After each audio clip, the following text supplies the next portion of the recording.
Hello, hello, hello. This is your boy Irony Boxing again with another live. Today's live will be focused on the man on the screen there, Mr. Jose Pepe Legra, nicknamed Pocket Cassius Clay. We're going to do a tribute on him. This man passed away 2 days ago. We're also going to cover boxing news and all the rest of it. First and foremost, God bless every single one of you. I hope you're all having a great day, afternoon, evening, whatever the case may be. Um, yeah, let's get to it. Let me first notify everybody that we are live. Um, First, let me go ahead and say the Lord's Prayer. In the name of the Father, Son, Holy Spirit. Our Father, who art in heaven, hallowed be thy name. Thy kingdom come, thy will be done on earth as it is in heaven. Give us this day our daily bread, and forgive us our trespasses, as we forgive those who trespass against us. And lead us not into temptation, but deliver us from evil. For thine is the kingdom, the power, and the glory, forever and ever. Amen. In the name of the Father, Son, Holy Spirit. Thank you, God, for everything. Yes, sir. Yes, ma'am. Let's get to it. Let me finish notifying everyone. There we go. And here we go. Yes. Okay. All right. Let's put some music to our ears and let's get going because I'm going to start a little bit with boxing news and then we'll come up to the tribute. Right. Um, all right. Where is the music here? Okay. There it is. There it is. Let's lower that thing. Okay.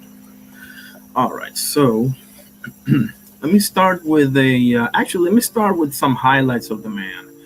Let me say a few things. So his name is Jose Pepe Legra, born in Baracoa, Cuba, on April 19th, 1943. Passed away just 2 days ago, June 14, 2026, in Madrid, Spain. Right. His nickname is Pocket Cassius Clay. He has an amateur record of 22 wins in 23 bouts, and obviously, because of the prohibition of professional boxing in Cuba, he emigrated to Spain. He, how do you say, to the region of Galicia, Spain.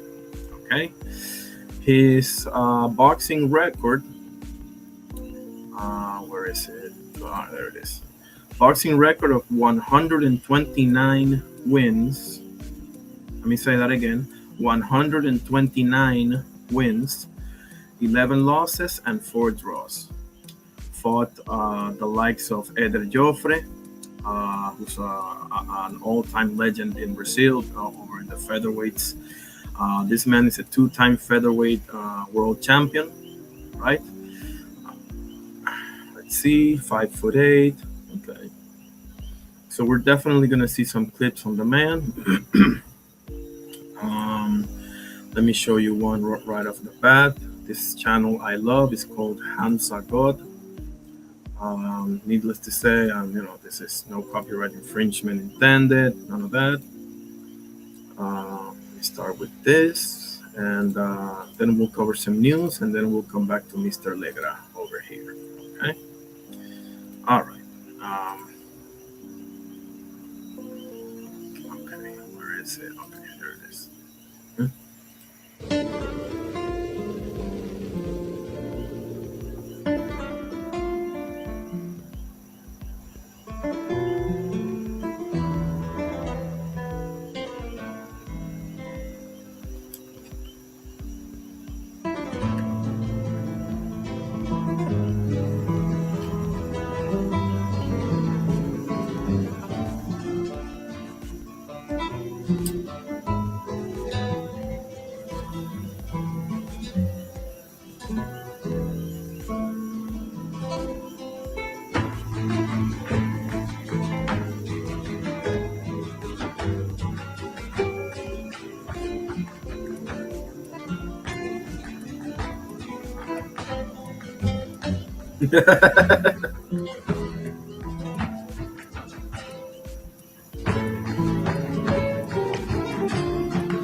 See that again.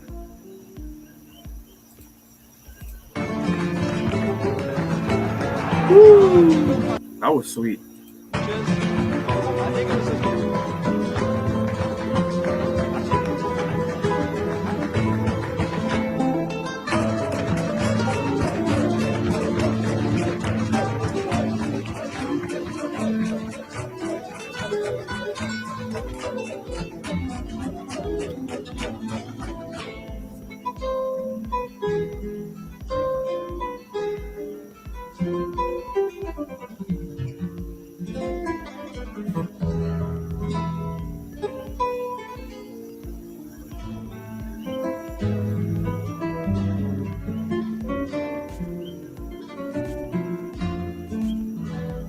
En una palabra, no tengo palabras, no hay palabras en el mundo para expresar esta emoción del público tan bueno, señor.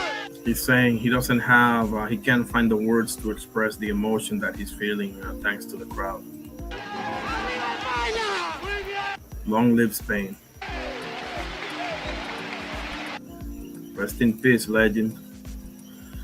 There is another good stuff here. 57 years ago, well, somewhat. This was posted in 2025. Jose Legra defeated Howard Winstone by TKO in round 5 of 15 to win the WBC featherweight title. Winston swiftly retired at just 29 years old. Okay, let's watch this. He was given a very hard for 10 rounds, but he was given a very hard fight by Legra. And Legra, we think, has improved since those days. You know, you automatically know when it's a Cuban boxer, their legs are just sweet. That's a good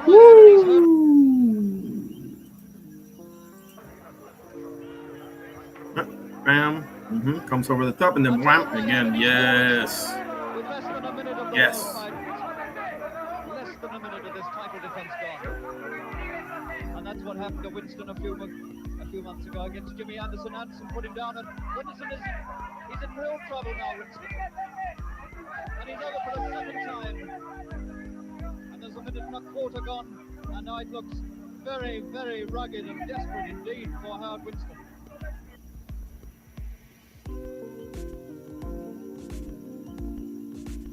No audio here, that's fine.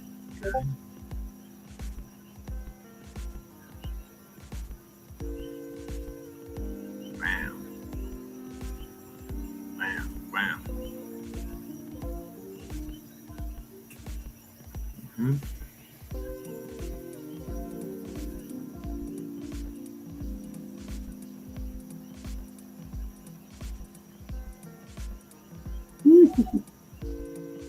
Chicken dance. He stopped it? Yeah. He stopped, no? What?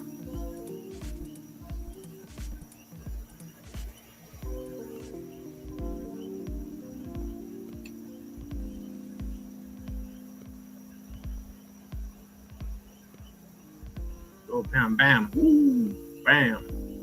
That man is out on his feet, ref.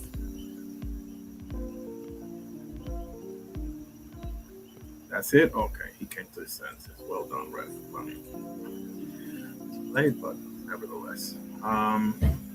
Okay, so what has happened in the sport of... I forgot to put the shit. Excuse me, I forgot to put the survey. Survey is Andy Cruz will move down to 130 pounds after this fight. And I got some matchups that I would like to know which one do you think should be, right? Should it be Gary Russell Jr.? Should it be Ray Ford? Should it be Jasa Dickens? Or should it be, what's the other one? Sugar Nunez. those are the 4 options. Here it is. Okay. Andy Cruz has announced that he will move back down to 130 pounds following his return this Saturday. Okay. Here is the banner right here. Okay. Let me put up the survey, and then we'll come back and we'll continue the tribute, and we'll cover some other stuff as well. Where is it? Okay. Let me put the whole thing as well. I'll put the link in a second. I'll just trying to get this freaking thing going here.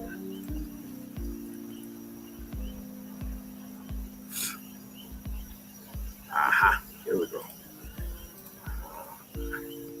Aha.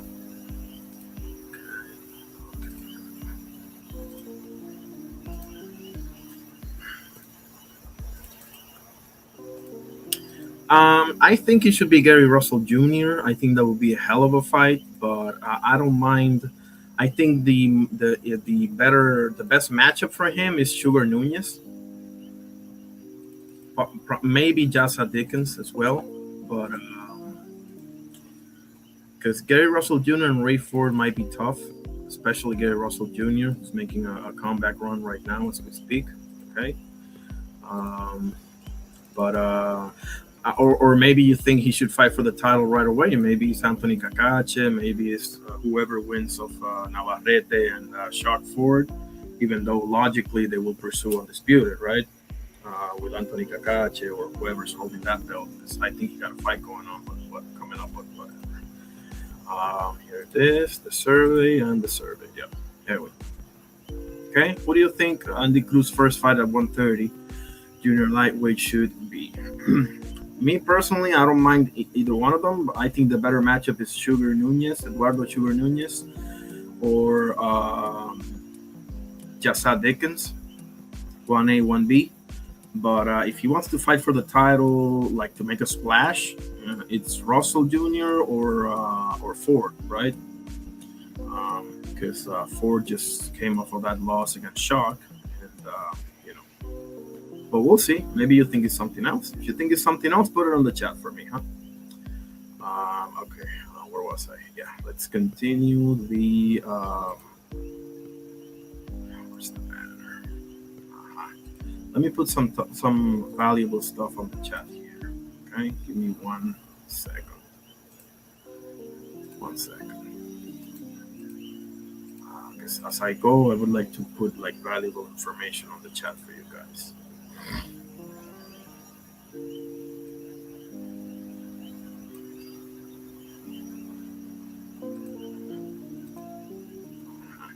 There we go.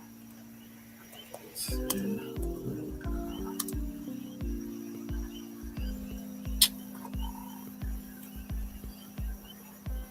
Copy this thing. Hold on, give me 1 second. Again, I'm not the sharpest tool in the shed when it comes to this type of stuff. So,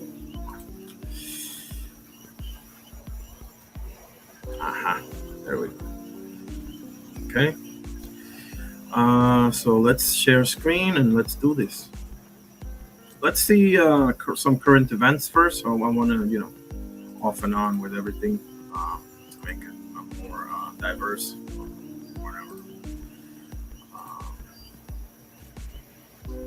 Okay. So, Fights Hubs says, oh yeah, I forgot about this. Eddie Hearn was talking about the thing with Virgil and Boots. Here it is. Let me show you this. This is important stuff, and I do agree with Eddie Hearn on this. How close are we to, like, off the back of Zayas and Boots? How close are we to like an Ortiz fight for Boots? We haven't really heard anything, to be honest. Like, I mean, I just said to Mannix up there, it's like everyone's on me. They're like, make the fight, Eddie. It's like, what about you make the fight? Do you know what I mean? We like the Golden Boy, yeah. Well, but anyone, the zone. I mean, like the reality is when we agreed that fight last time, we were taking the smaller end of the deal, which I didn't agree with at all. Exactly. What has Virgil ever done to be the ace out on anything? But Boots was like, listen. I mean, Boots, not for nothing, he was a champion that unified and defended his belt at 47. So, you know. Let me go and fight him. I'll beat him, and then we'll be in a great position. That fight didn't happen, right? We signed for that fight. They didn't. I do believe they wanted the fight, but obviously they had their mess. We went out and had a gift from God to fight Xander Zayas, and thank you, Xander, for being the champion, and thank you, Top Rank, for rolling the dice. And on June 27th, a new star was born in Jerome Boots Ennis. Rick Meridian, who I love, but you know, is a little bit skewed because of his love for his fighters, comes back and says, well, we've done the deal. It's like, no, we did a deal when we weren't even champion, when we were half the fighter we were in terms of profile and star value. Now we're unified world champion, and you're a voluntary defense. Now,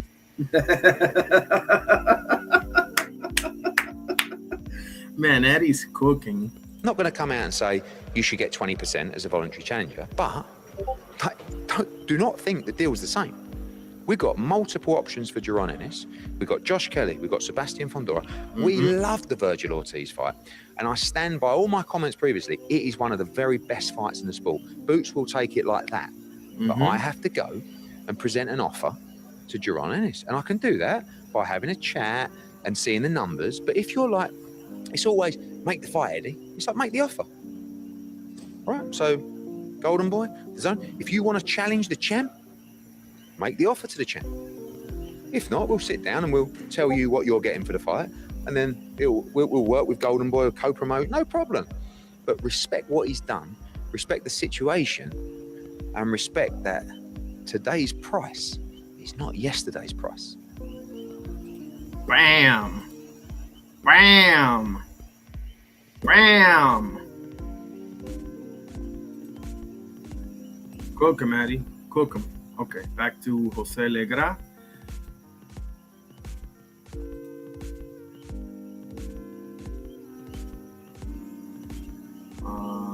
I had another. What was it? I had another. We saw this.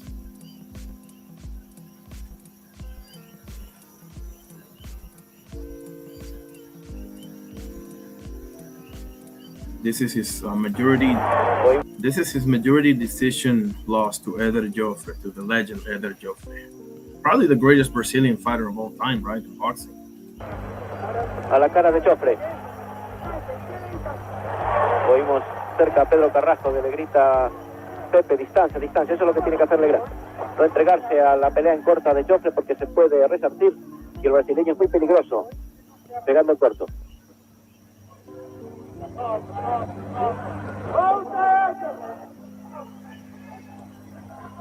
Quizá el golpe del tercer asalto, si hubiera venido un poco antes, hubiera acabado con el combate.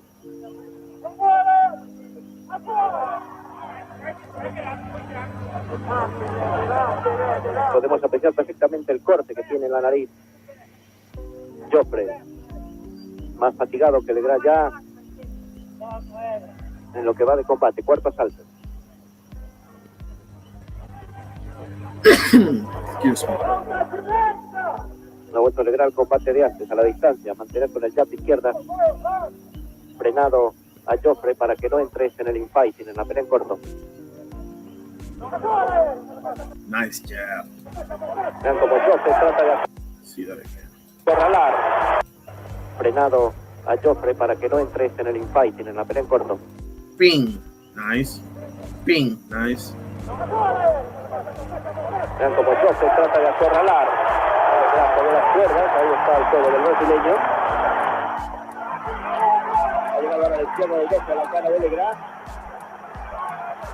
Para la derecha. Está jugando el juego que le pega el brasileño. Muy caliente. Legra iba a tocar la pelea en corto y es un error. Reacción de Eder Joffre en este cuarto asalto. Esta reacción lógicamente inesperada luego de la caída en el tercero.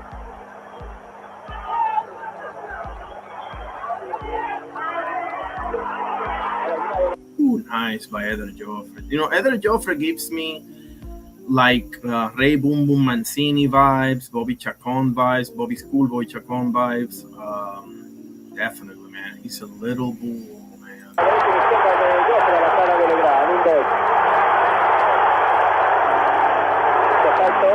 Empezó favorable a Pepe Legra cuando faltan 15 segundos para que finalice.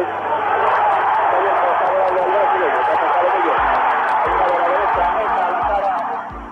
Legra, de hecho el brasileño totalmente, no hay la Pepe Legra, debería estar en cuenta cerca. Finaliza el asalto en este momento. Absolutely.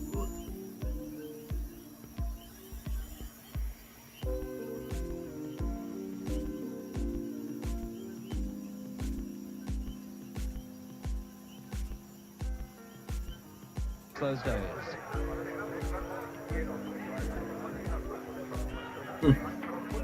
Nice. Ah, that's the one with Winston. Okay. God, I had what? I swear I had his fight with Yves, guy with the French name. I can't remember his name right now. I'm sorry. Versus Yves Desmarais. There it is. El francés de Marais va a competir con el cubano español José Legra para el Campeonato de Europa de peso.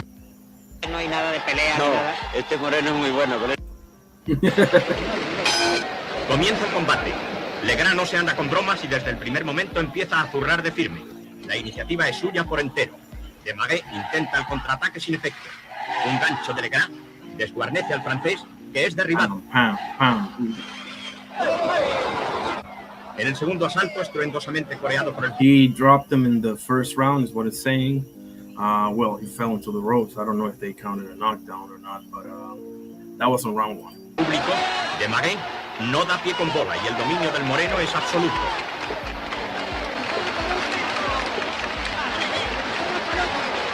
El cordobés no pierde detalle.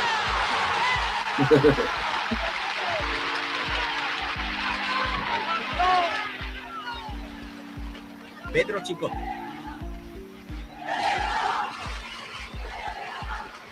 Unas mulatitas están entusiasmadas porque el acoso de Legra continúa. El tercer asalto es cosa vista y no vista. Legra conecta un golpe que deja a Desmarais para las 10 de últimas, que son las que le cuenta el árbitro precisamente.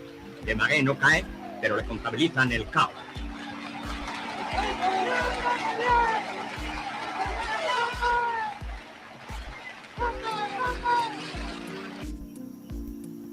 Go.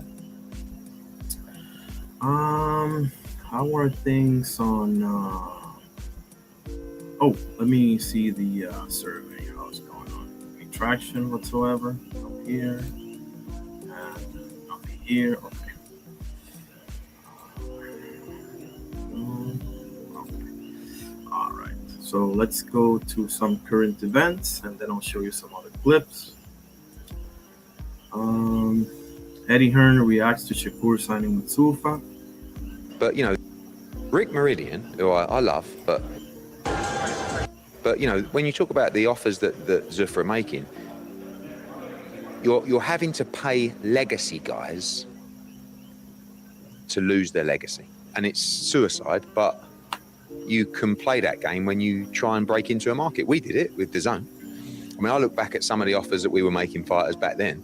Now I look at it and go, what? You know, it wasn't as kind of reckless as Zuffa, but at the same time, like, you have to do it because what you're doing is you're taking away legacy for the fighter in return for money. And the only way you do that is by drastically overpaying them. Now they're going to fighters saying, basically, you can't fight for belts, you can't make history, but we're going to give you a load of money.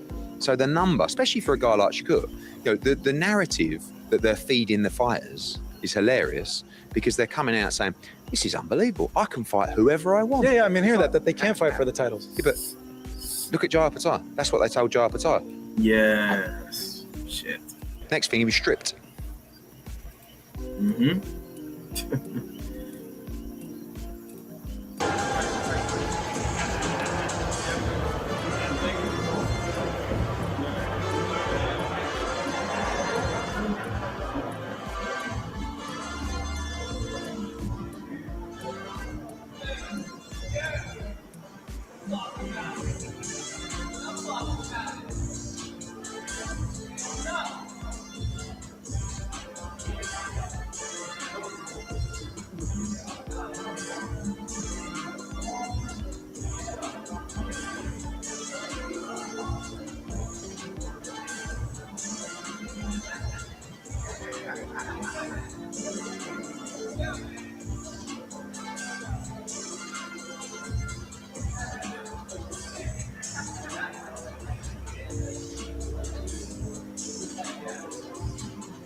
What was the reasoning behind the move to 160?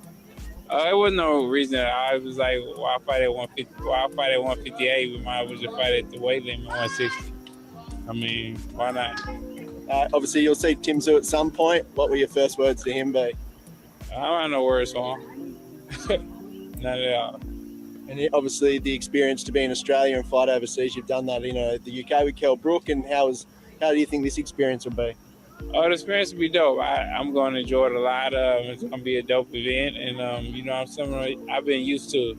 Even when I was in the amateurs, I fought overseas a lot. So it's not something that I'm unfamiliar with at all. So I'm going to take it all in, enjoy the whole process. And, when I come out, hopefully everybody won't boo me and put on a great show. What do you make of Tim Tszyu's demeanour throughout the last couple of weeks and some of the things that he said? I might have really been paying attention to Tim Tszyu, but his demeanor always been like that. So that's why I really just don't care for him. What about your message to him now? You're on his backyard now. I don't have no message for him. I'm the big fish. I'm gonna take over his backyard. What do you make of Tim Tszyu's demeanour throughout the last?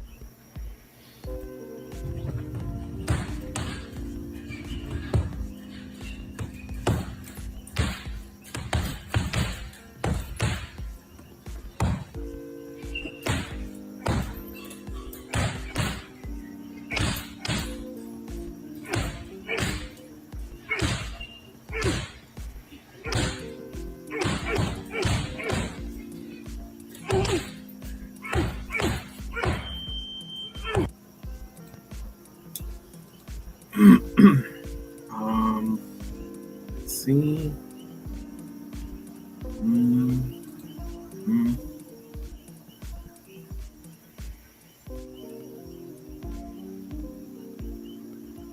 Eder Joffre versus Jose Legra 2 highlights.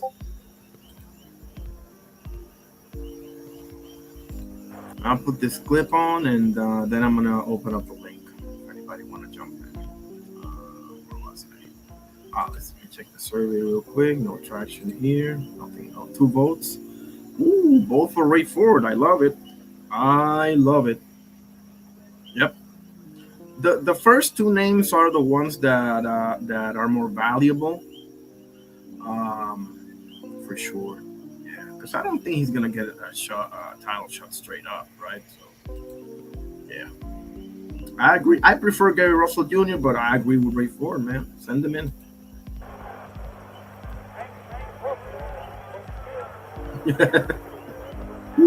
Oh, was that a pull counter? Legra la cara de Joffre.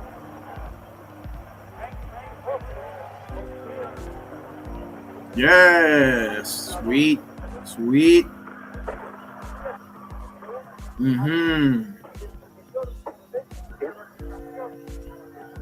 Boxeo en línea.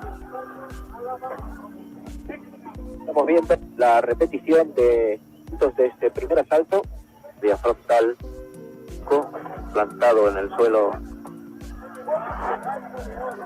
el rotar del campeón, de Legra.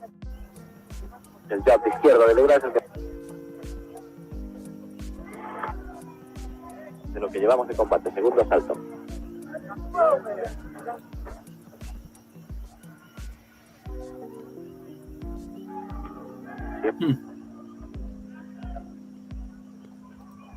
Now that to me is a mistake. okay? With all due respect.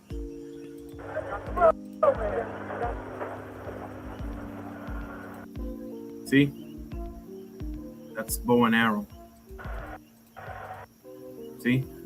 Comes in here, comes over the top with the left hook, nails you. That hand should be up here. This is with all due respect, obviously. Ooh, nice. Nice. See, he does it again. Yep. That's a bad habit. No, they're showing. Okay, they're showing the same thing over and over again. Okay. Now it's different.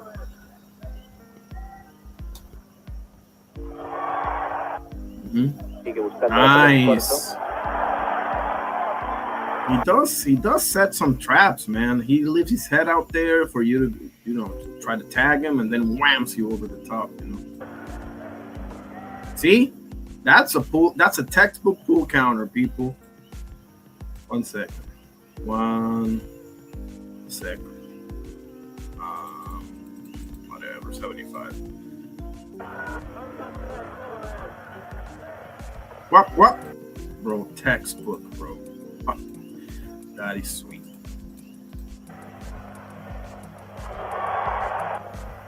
Sigue buscando la pelea en corto. Quizás no le convenga mucho. Nariz, Eder Joffre, sangrando. Desde tercer asalto. Perfecto. José Legra. Derecha perfecta de José Legra a la cara de Eder Joffre. Contundente. Castigando abajo a la derecha y ha tocado muy bien a Joffre que cae. Tercer asalto. See that again. Desde tercer asalto. Perfecto. José Legra. Derecha perfecta de José Legra a la cara de Eder Joffre. Contundente. Castigando abajo a la derecha y ha tocado muy bien a Nice. Joffre que cae. Tercer asalto. Ampliamente favorable. Sigue Eder Joffre. Nice. Yeah, that's another mistake. In the exit, he leaves his hands down, see? In the exit, wham. Gotta be careful with that, buddy. You gotta hold the phone. Ahora cruzado bien de derecha. Oímos en corto. Vean como yo se trata de acorralar. Para la derecha.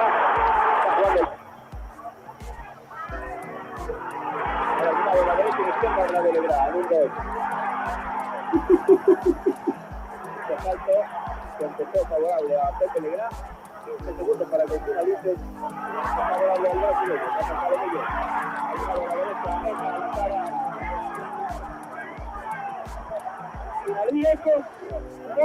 No empecemos a la distancia, como acabo diciendo hasta ahora, los primeros pesos avisados, debe mantener la distancia, está el peligro. Sigue yo presta. Todo resuelto. Se confió de mejor. El árbitro interviene poco hasta el momento. El corto del brasileño. Lo que indicaba Legra que levanta la cabeza en los pies.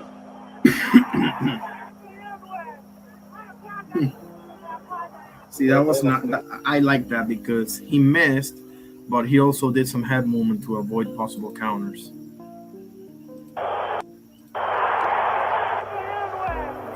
See? Todos sabemos que Legra no es. Oh my goodness. He bows and arrow that thing. That's a bad habit. Everyone has them, but damn, he loved that bow and arrow jab. Oh my goodness, look at that. Woo. See? Where is this hand, buddy? This hand is in Neverland. That's a little better.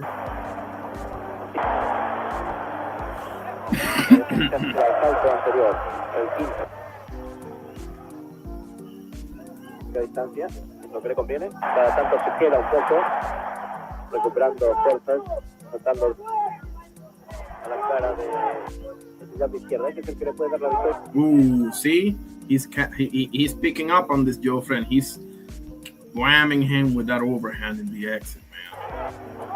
See, a top fighter will recognize those things. Por la nariz, Joffre. Izquierda, ya continuamente. Oh man. Nariz, Joffre. Watch. Izquierda, ya continuamente. What?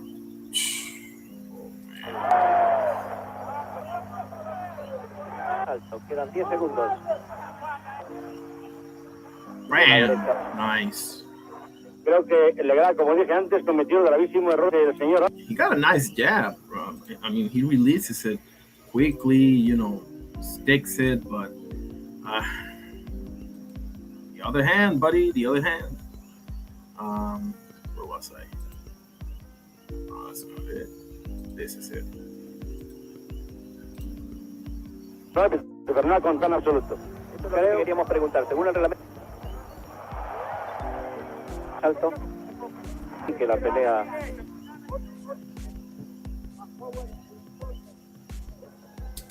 también el fondo físico de ambos boxeadores va a ser definitivo. La segunda mitad de la pelea está prácticamente Sander Joffre, 30 años, José Legra. No profusamente,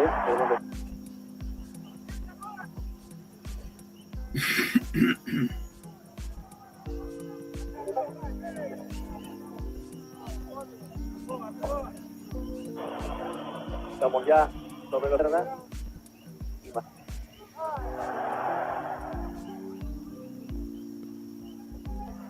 Hasta ahora el juego de piernas de Legra sigue intacto. Ahí es. He obviously has the size and reach advantage, but Eder Joffrey's a little bull. I'm telling you, I'm getting Bobby Chacon and Ray Boom Boom Mancini vibes with Eder Joffrey. Saben que su fuerte es fuerte.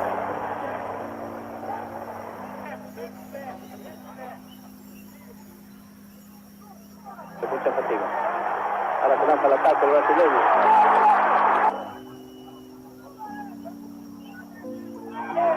Segundos del mismo.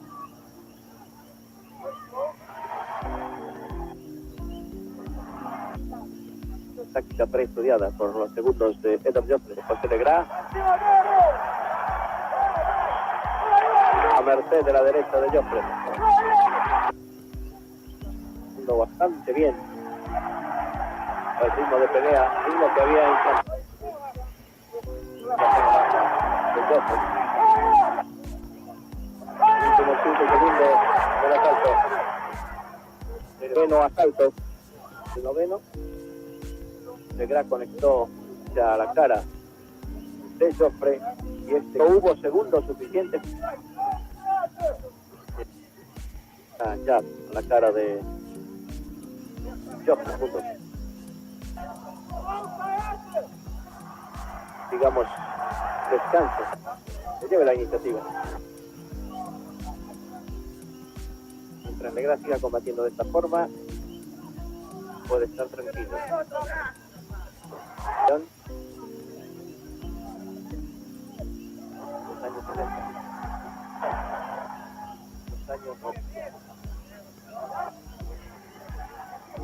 Por momentos, lógicamente tiene que arriesgar más también el brasileño. Cacha mucho.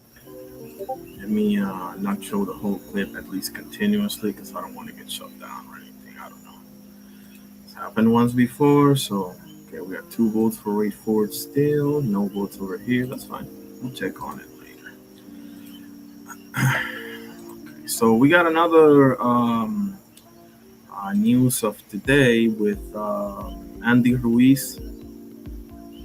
I'm going to show you some footage of Bubu Andrade sparring and also Junto Nakatani that has returned to training. Okay. And apparently, Jamal Charlo has visa issues, so that's why he's not in Australia. Amanda Serrano is going to defend her ring and unified featherweight titles versus Lucrecia Manzur on August 21st. Okay. There it is. Andy Ruiz Jr. says, after we get this victory, I would love to fight all the guys that have the belts that Alexander Usyk vacated. I don't think so, man. I don't think that a victory over Damian Neva is going to get you there. You know, I know that you have that win over AJ. It's one-on-one at the end of the day, but that was an unbelievable win.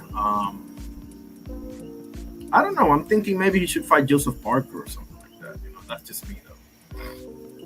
Okay, let me put up the link. Now we are at the 42 minutes mark. So there we go. There's the link. Let me make sure that I pin it. And yeah, let me check on the X too. See what's happening. Post a link there as well.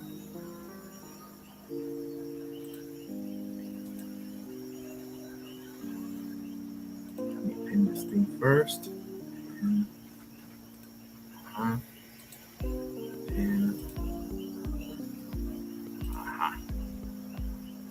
Okay. So I think Andy Ruiz, provided that he wins or that he beats Damian Neva, should fight. First of all, I wouldn't mind seeing a rematch with Big Baby Miller, right? Ann McQueen, how you doing, my brother? God bless you, bro. Appreciate it. Absolutely. Jose Legra passed away 2 days ago in Madrid, Spain. I want to set up, if you want, we can do, we can do it on Discord, but awesome. That's great to hear, brother. Awesome to hear. I hope you and your family is doing well. Absolutely. So let me know, because I would like to do something with you regarding Marvin Hagler. You know, we can go fight by fight. Because I'm almost done with the book, but I'm not gonna lie, bro. I think you got the right approach. I mean, I'm gonna go back all the way back to the first part and just go fight by fight. You know, that is smart. Absolutely, my pleasure, bro. One of my favorite people to speak to. So let me know. Let me know if you're interested. We can do a jointed live or whatever, and we can go over Hagler's, entire fighting career, or we can do parts, because we're talking about quite a few fights here, right? So just let me know, okay? We see each other all the time on the YouTube, or I got T Hills. Oh yeah. Let me know if you are not able to find a fight, okay? Because I'm gonna start looking for them as well. Especially, like you said, that Philly run that he had with Willie the Worm Monroe and Bad Benny Briscoe and Boogaloo Watts and the other name that I always forget about. So yeah. Just let me know and we can set it up. Actually, I have to talk to Cass because I have another pending live with him as well. But I appreciate you pulling up, buddy. And there's the link if you want to talk about anything. So and that goes for everyone. So let me put the link on Twitter as well, or X, or whatever, XYC. I don't know, whatever it is. So Ant, if you're still there, let me know who do you, because Andy Ruiz just said that he wants to fight for like one of the belts after he beats, Neva. But I don't think so, right? Like, I don't think he's gonna get that shot, right? I think he should fight. I think that maybe a rematch with Jarrell Big Baby Miller. I wouldn't mind seeing that. That was entertaining. But ain't no shortage of options up in heavyweight. That's for damn sure. So the link. Let me put the link on X here. If anybody wants to pull up.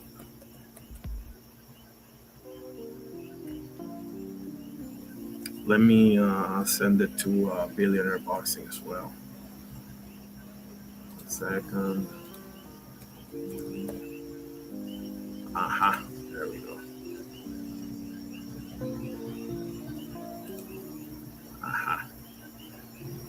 Billionaire. Aha, there's the message. Yeah, he told me yesterday to send him.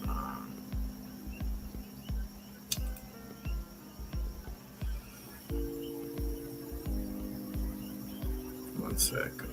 Okay. Create Pascal. What the heck? There we go. Okay. He has it if he has time. I think he's doing a live right now, so. Okay. All right. Exactly. Like he's been gone for way too long, and he's not in the top 5 in any other rankings, right? And beating Damien Neva, who's coming off of a loss to Ajit Caballero, right? It's not gonna help his case either.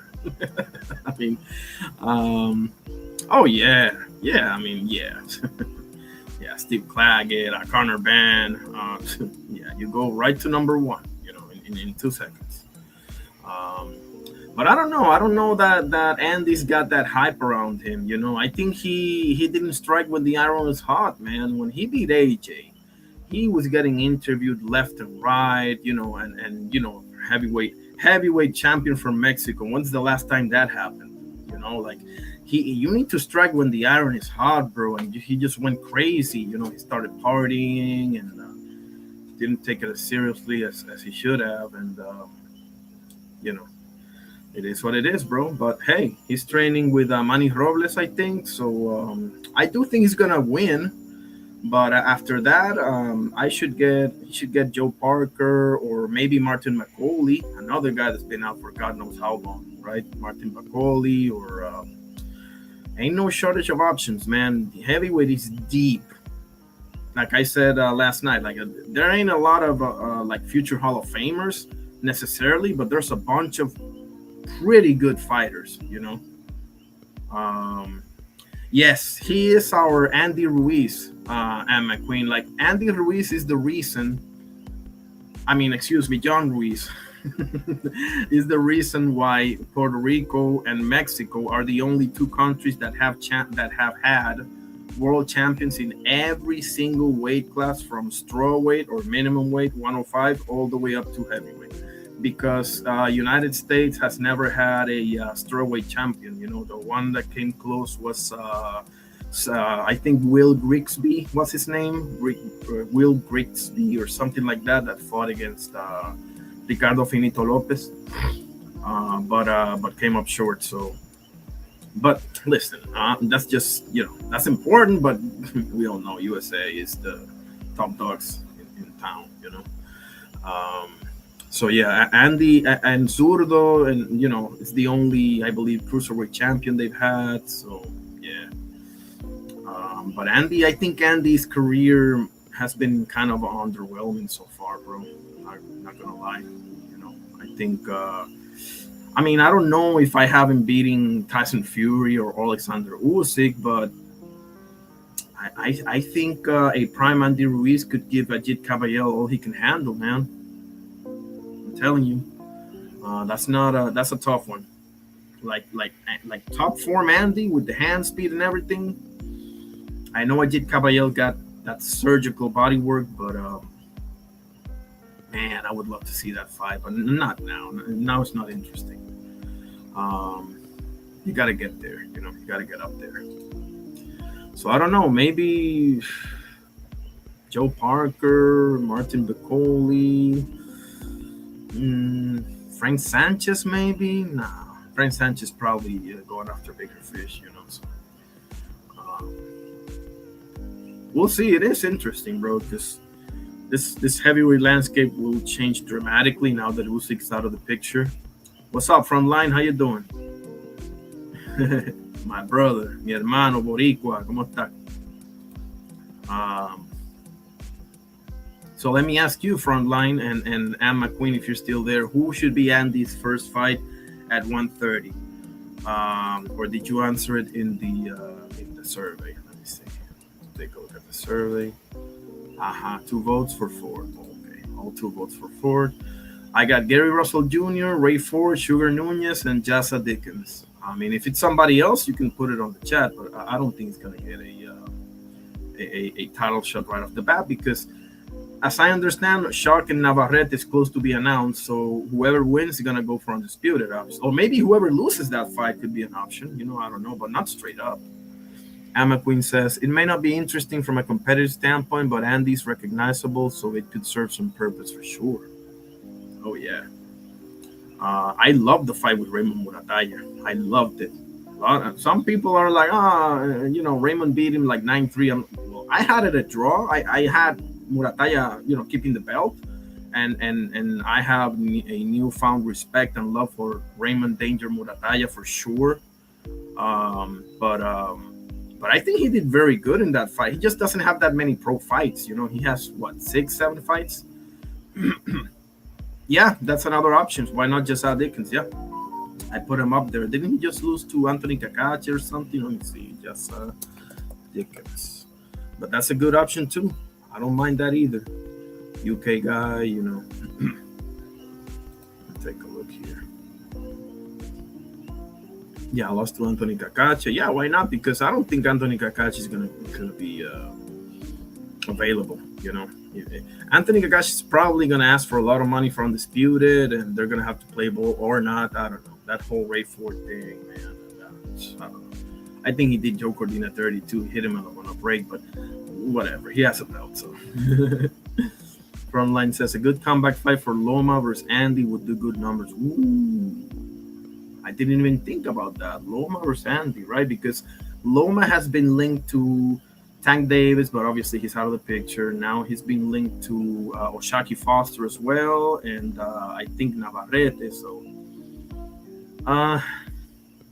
I don't think Loma will take that fight because Loma's got, in my opinion, at best 2 fights.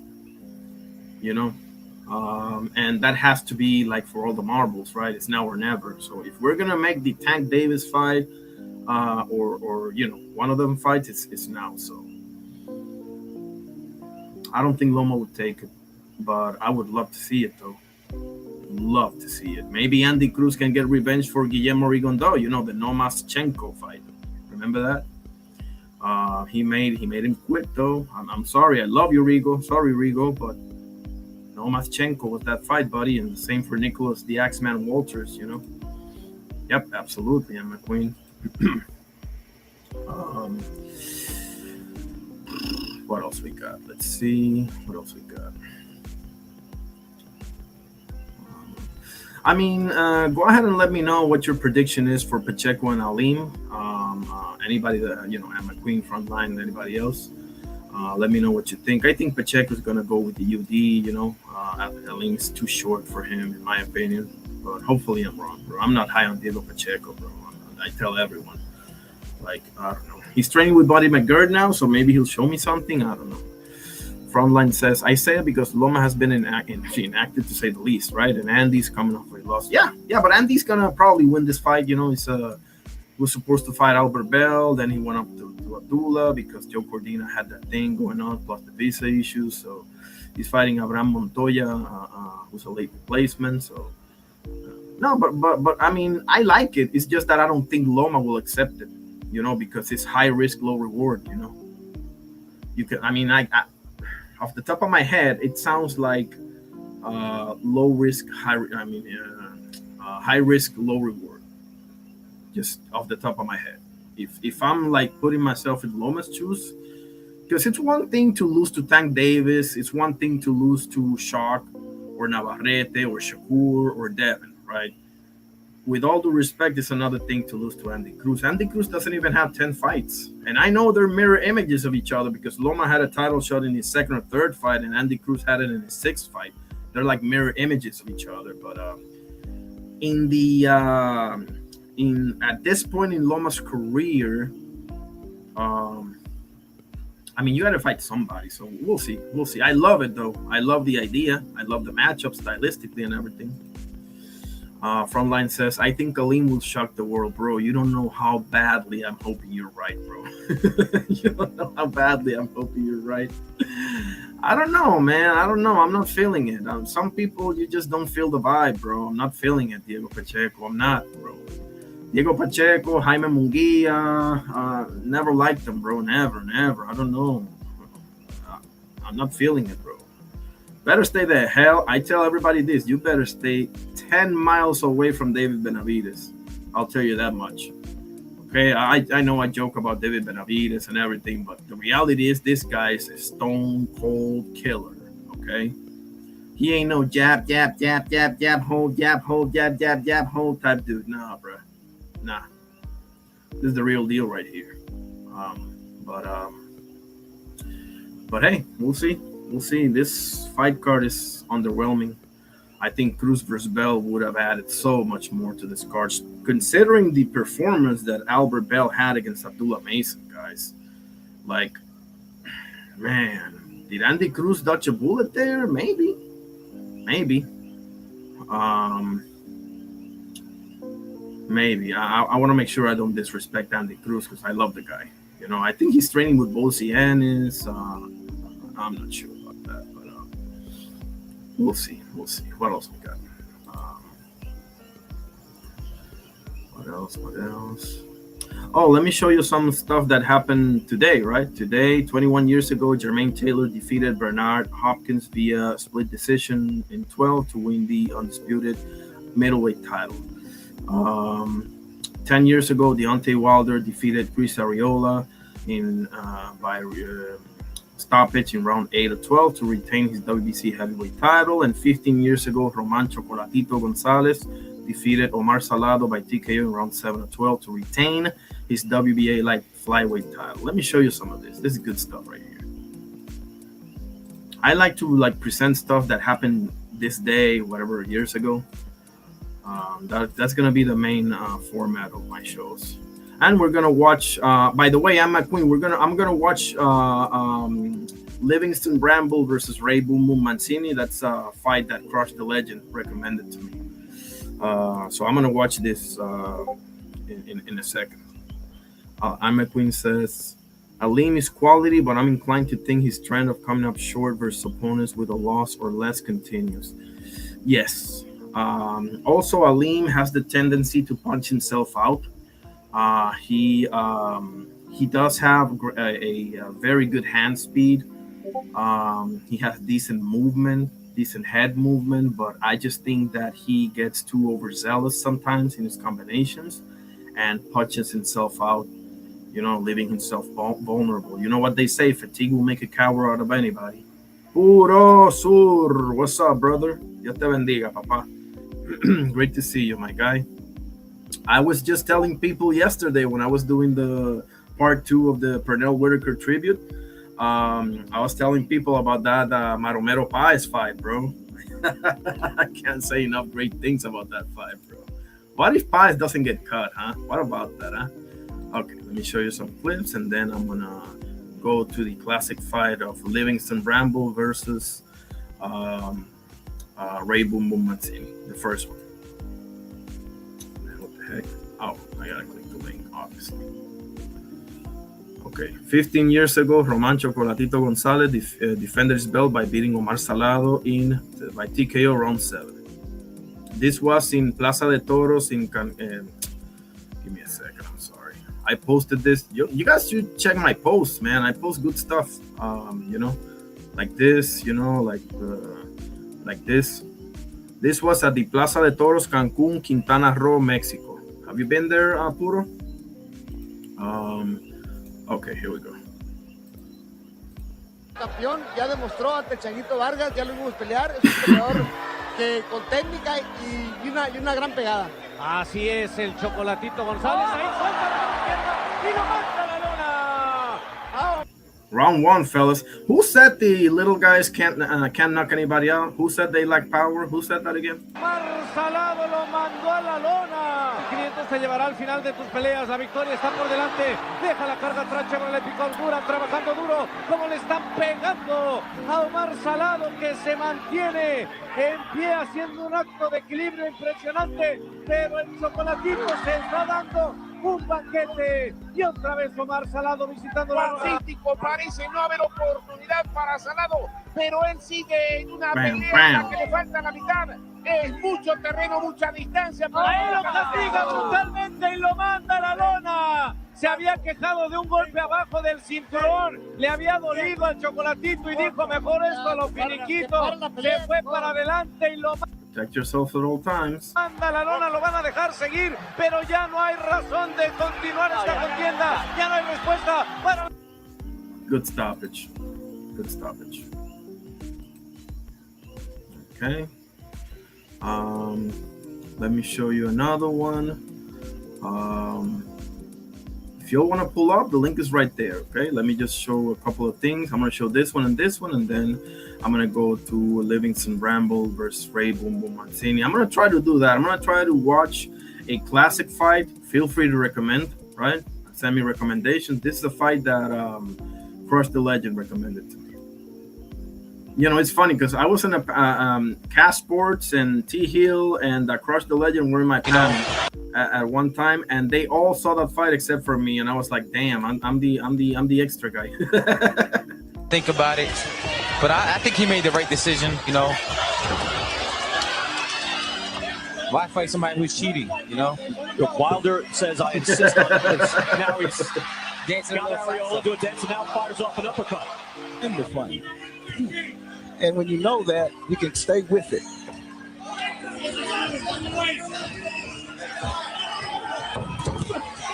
Oh my goodness. Let me see that again. Bro, that right hand was like a Mack truck hitting you. Hard right hand, and down goes Ariola. 2, 3, 4, 5, 6, 7, 8. Only a few seconds left. Hard right hand by Wilder, and Ariola is hurt. Back with another hook. That's probably when he stayed in the corner right there. Brings height into the ring too. So no, he came out. Ariola is such a warrior, bro. Those advantages through the years that the Klitschko's had negated. Ariola's best fight is probably Adam Konaki. Watch that fight if you haven't seen it. Amazing fight. in real power. Fires a hook off Ariola in the final seconds of round 8. Ariola is in bad shape. We're live here in Birmingham, Alabama. Commercial free here on Fox, and it looks like Ramirez having a word. No, they're going to get to work. Ramirez wanders across and talks to Jack Reese. He's done. Good call. Yeah. Good call. Yeah, definitely good call. Puro Sur is in the house. How you doing, bro? What up? What up? Yule, what's going on, bud? What's going on, bro?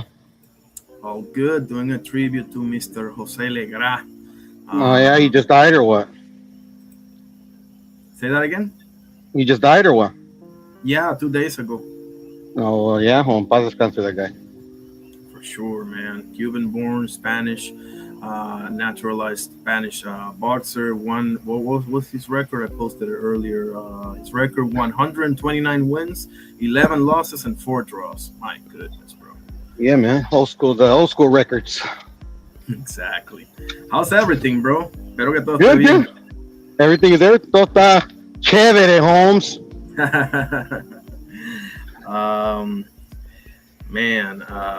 What do you think about Pacheco and Alim, bro? Pacheco should destroy the guy. Yeah. Should. I don't know. But we'll see. His, I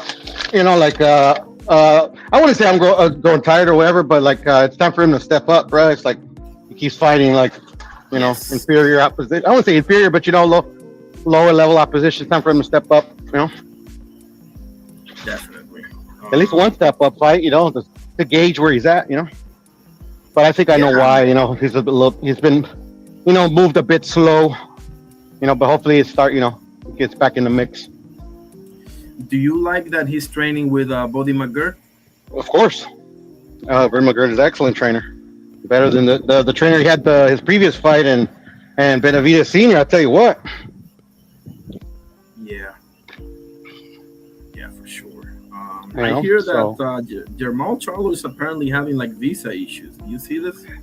Yeah, apparently because of, I don't know, he had a DUI not too long ago. So, there's certain countries take that shit serious, but it's just a delay, bro. Like literally, they're not gonna miss out on the payday for one of the potential citizens in the country. Because I'm remembering back in the day when Bill Haney couldn't attend that first fight, the first Devin and Kambosos fight. Remember? Mm-hmm. Yeah, I thought that, to me, that was all theater. This could possibly be theater too, but Australia does have, Australia among other countries does have, certain laws like that. Not every country's like that, but certain laws are sticklers for that shit for whatever reason. Absolutely. I had a buddy that had a DUI and he couldn't go to his brother's wedding. And his DUI was like 12 years, in the past. Man. But that wasn't Australia, that was Canada. Canada is a stickler for that. For sure. They're known for it. What you think about Andy Ruiz saying that he wants to fight for one of the belts that Usyk vacated, provided that he beats Damian Neva? Personally, I think he should fight Joe Parker, but what do you think? Yeah, I mean, what I think about him saying it, I mean, like, excuse me, that's what he's supposed to say, right? Yeah. And I believe him. It's just he's had bad luck, unfortunately. But hopefully, now he's got a new contract. Give me 1 second, huh? Yeah. Be safe, okay? I'll see you at the house. Bye, Beans. Oh no, it's only for one person. Remember, you got to grow up a little bit. But yeah, of course. All right, but be safe. All right, Beans. I'll see you in a minute. Sorry, brother. Nah, it's all good. Yeah, just my daughter wants to go with me because my sister is taking the car and I'm taking my scooter to my house. So my daughter wants to go with me, but it's a one-person scooter, and she's a little young too. She gets a little older because you got to go on the streets and shit. It's more dangerous, For sure, they're getting just to that age where they want to like experience stuff, Yeah, not just around the block, actual traffic and shit. Yeah. Yeah. So you can hear me clear? You can hear me clear? Clear enough. Oh, okay, sorry, because I'm on the scooter right now. That's okay. That's awesome. Because I got three options, right? Like just at the top of my head, I'm thinking Joe Parker, Martin Bacoli, or the Big Baby Miller rematch. Yeah, me personally, the Big Baby Miller, it's like I wouldn't want to see it, because the first one was a dud, which I expected it to be. Like I didn't think, Andy was gonna fight so poorly, but like his hand was really messed up. So I mean, like, it's not an excuse, but at least like, okay, that could be like a really strong reason why he did so poorly. But like the thing is like Big Baby Miller is so like not a good boxer compared to Andy. Like literally, like Jarrell Miller couldn't even get a win versus a severely limited Andy. So I wouldn't want to see it again. Yeah, no, Big Baby is like a bulldozer. He bulldozes you and overwhelms you. That's like his calling card to victory. Yeah. Well, he'll overwhelm me. That's because I suck. But anybody that works his salt, right? He's not gonna bulldoze shit. Yeah. But do you like the options, or do you have something else in mind? Of course, no. Like just get him in the ring, because it's been 2 years. His hand injury was pretty gnarly. I don't know if you remember it. When he took off his wrap and his glove. Yeah. That shit was almost sticking out the fucking. That shit almost protruded out the skin, bro. Pretty serious injury. He fought with that shit. That's crazy. But yeah, let's get him back up the ring. How do I know this guy? Now it's a little hard to hear you. I'm sorry. Don't worry about it. I also wanted to ask you, because Andy Cruz says that he's moving back to 130. after this fight. And in the survey, I put 4 possible matchups for him, being Gary Russell Jr., Ray Ford, Sugar Nunez, and Jassa Dickens. What do you think is the best? Well, just because I'm like so anal and an asshole, like literally, like people keep saying, I don't know why it bothers me, but people keep saying he's going back to 130. Like, if he goes to 130, like people got like not saying he's going back. He's never fought at 130. Right. He's been a career lightweight. He's moving down. But anyway, that's just because like, I don't know why I'm sticky. But anyways, me personally, Gary Russell. Yeah, me too. Actually, that's my first choice, Gary Russell Jr. Because I think, okay, so the way I look at it, right, the most favorable matchup for him is Sugar Nunez, in my opinion. I think it's Gaza. I think it's Gaza or Gaza to me. Yeah, it's probably Gaza. Yeah, you're right. Yeah, Sugar Nunez is a bad style matchup in my opinion, but I hear you. Okay, fair enough. You know, but yeah, Gaza is not a good fighter. I mean, I don't like to say like not a good. Like obviously, you know, he's I don't say world class, but you know, like he's a professional. You know, like he's not. You know, if you sleep on him, he'll kick your ass. You know, but like nothing special is what I'm trying to say. So Gaza, I think, is the easiest. Gary Russell's the hardest. Yes. But the way he fought against Portaya, in a losing effort, you know, even though I thought it was a draw. Personally, so he's capable. Okay. No, I agree. I mean, the one that I would love the most is Gary Russell Jr. for sure. But I don't know, man. I don't know, because Sugar Nunez, in my opinion, he's got. I don't know if you heard anything about him, but he's gotta do something, because that was a bad loss. And Jassa Dickens just lost to Anthony. Basically, all of them, with the exception of Russell, are coming off of a loss, right? Sugar Nunez lost to Navarrete, and Jassa Dickens to Cacace, and Ford to Shock. So, man, because again, like the title picture is pretty much Navarrete and Shock, even though that's not official yet, but you know, might as well be, right? And obvious. I mean, it could be. I guess an option could be whoever loses that fight. I guess that's an option too. But obviously they're gonna go for undisputed, right? So yeah, I mean, I don't know if that's obvious, to be honest, but I mean, yeah, I mean, like, I think actually winning the title is probably like the first priority. You know, they could fight the winner of the Shock and Navarrete fight, but I doubt, like, you know, for the first title opportunity. But if they get the opportunity, they'll take it. I know that for sure. You know?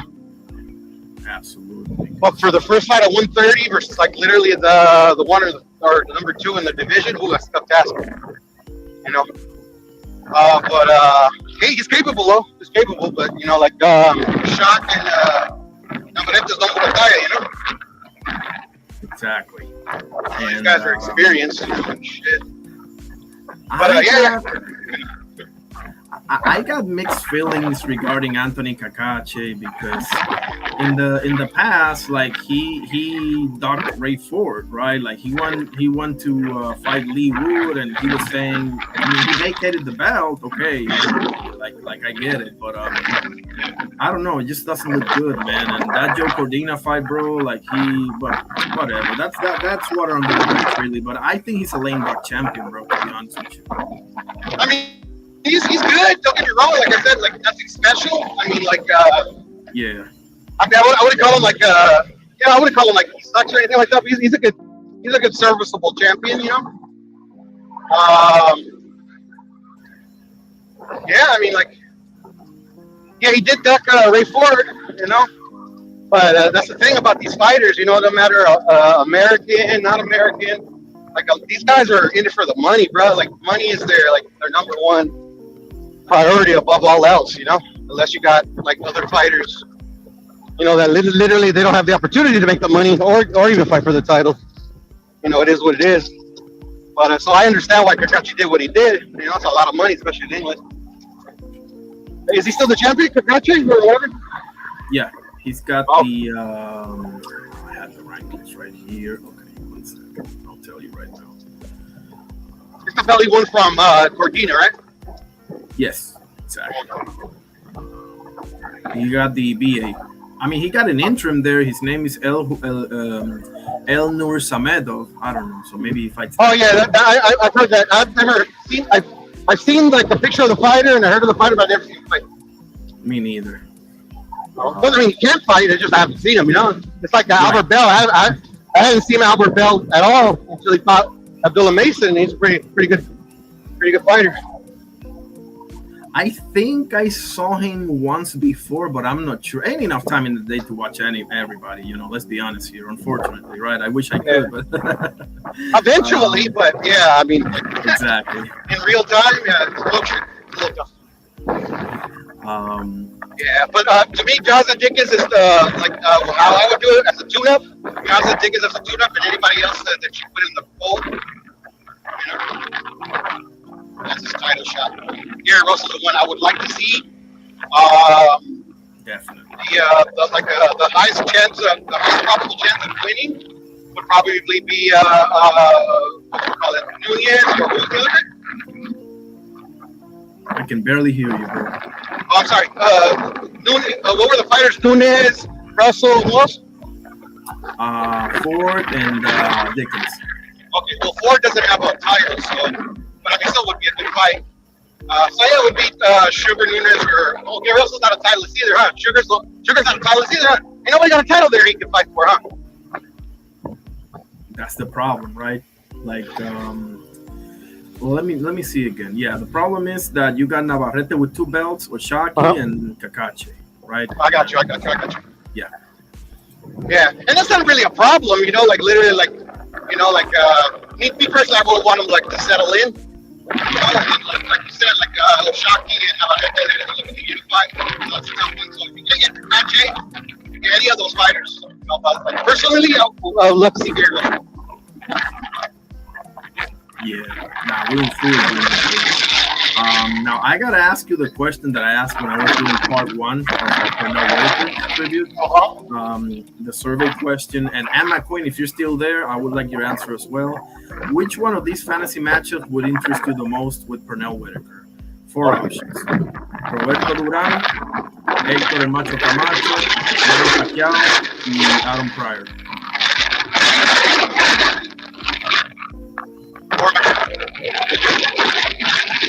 That's a lot of background noise right now. That's not really. Didn't he fight Camacho already, or am I tripping? No. I don't. He never fought. He never fought Camacho. No, he fought Tito and Wilfredo Rivera from Puerto Rico that I know of. Yeah. Okay. Yeah. Let me see. The one I would like to see, Aaron Pryor. Yeah, Aaron Pryor.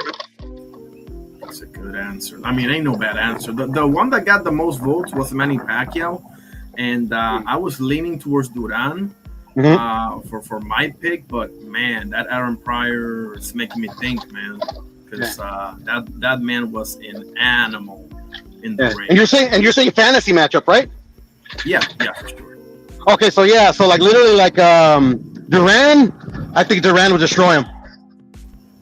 Like P would make it competitive because obviously he's really good and defensively he's really good, but Duran is just something different in his prime. Aaron Pryor, you know, was a monster too, but like you could catch him napping, you could catch him slipping, you know. What about Manny? Versus Manny, yeah, I would like to see it, just you know, for the sheer, I guess, marquee value of it. But I think Pernell. I mean, I think Pernell. It's obviously competitive because it's Manny, but it's just. Do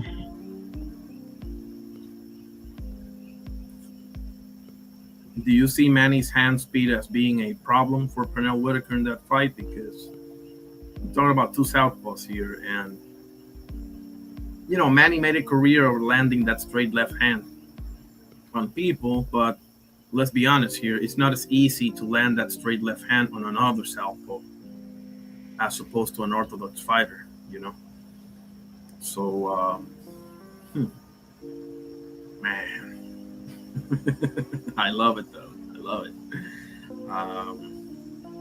I don't know. The one, to my surprise, well, it wasn't really surprising. I thought the most answers would be Duran, but yeah, it was Manny Pacquiao. But last night, somebody came in the panel, Billionaire Boxing TV, and he said Aaron Pryor too. Lone Star Steph was saying Pacquiao, yeah. But what do you think about Camacho? Don't you think Camacho, with the hand speed and everything, could give Pernell an interesting fight?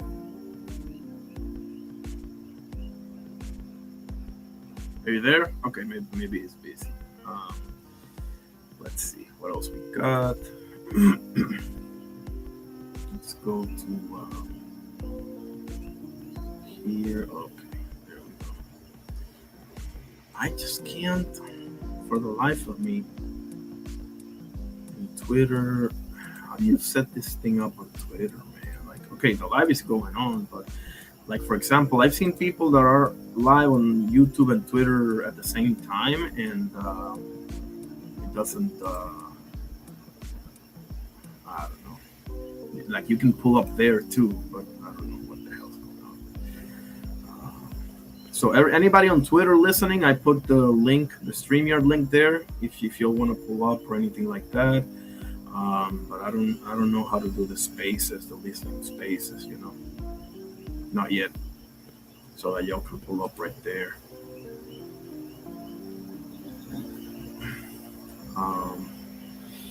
Let's see what else we got. Okay. There it is. Hello? What do you think about Camacho? Do you think Camacho, with the hand speed and everything, could be an interesting fight for Pernell, or Yeah. or no? Yeah, I think that they would all be interesting fights for Pernell. Like literally, like they'd all be like they would all be like, you know, super intriguing, to be honest. Like you said, a fantasy matchup. So the best versions of themselves, you know. And in the ideal situation, you know, all of them obviously would be. I think they would all like, you know, be memorable fights. You know, like they wouldn't be duds. Absolutely. You know, and then and then because Pernell is like the focus, right? Absolutely. Yeah. Because I was doing the tribute, you know. Yeah, for sure. So Pernell's the focus. Like, to me, the best Pernell, like at any moment in time, it was 135 Pernell. You know, so sure. Yeah. So like literally, like I would favor Pernell in all of them. You know, but with the caveat being that like he could lose versus any of them as well, you know. Definitely. Like I can see a path to victory for all of them. Man. And what was the other one that I said yesterday? Oh yeah, what should Errol Spence do if he beats Tim Seal? The 4 options are: fight Keith Thurman, fight Jermell Charlo, fight Virgil Ortiz, or retire. What you think? It all depends what his plans are, bruh. This seems to be a money grab for me. You know, not saying that he's not gonna like give his best foot forward. I think just because you know how the fight weight changed. You know, from it was already a catch weight. You get what I'm saying? And then, you know, like, and then he requested to come in if you know, if they let him come in at 160. Yeah. To me, it's like, yeah, okay, this is you know, he wants, to me, I don't know, like you would have to ask him. His plans are like to try to go out on the winning foot, you know, and get a nice bag. I don't know, maybe for whatever reason, do you know who his trainer is? Who he's training with? Ronnie Shields. Oh, okay. So maybe Ronnie, like, you know, like literally like changes style enough to where, like, you know, he like has like, you know, tremendous success, you know, like, and he'll know that himself, and feels like he can make a run at, you know, I'm assuming 160, and 160 is wide open too. So so I don't know. So if he wins, depending on how he wins, probably retires. That's what I'm feeling in my gut.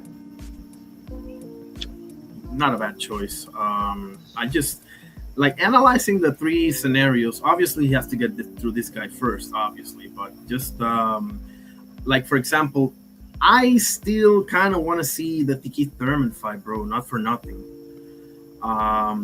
The male fight will be the most interesting from a build-up standpoint.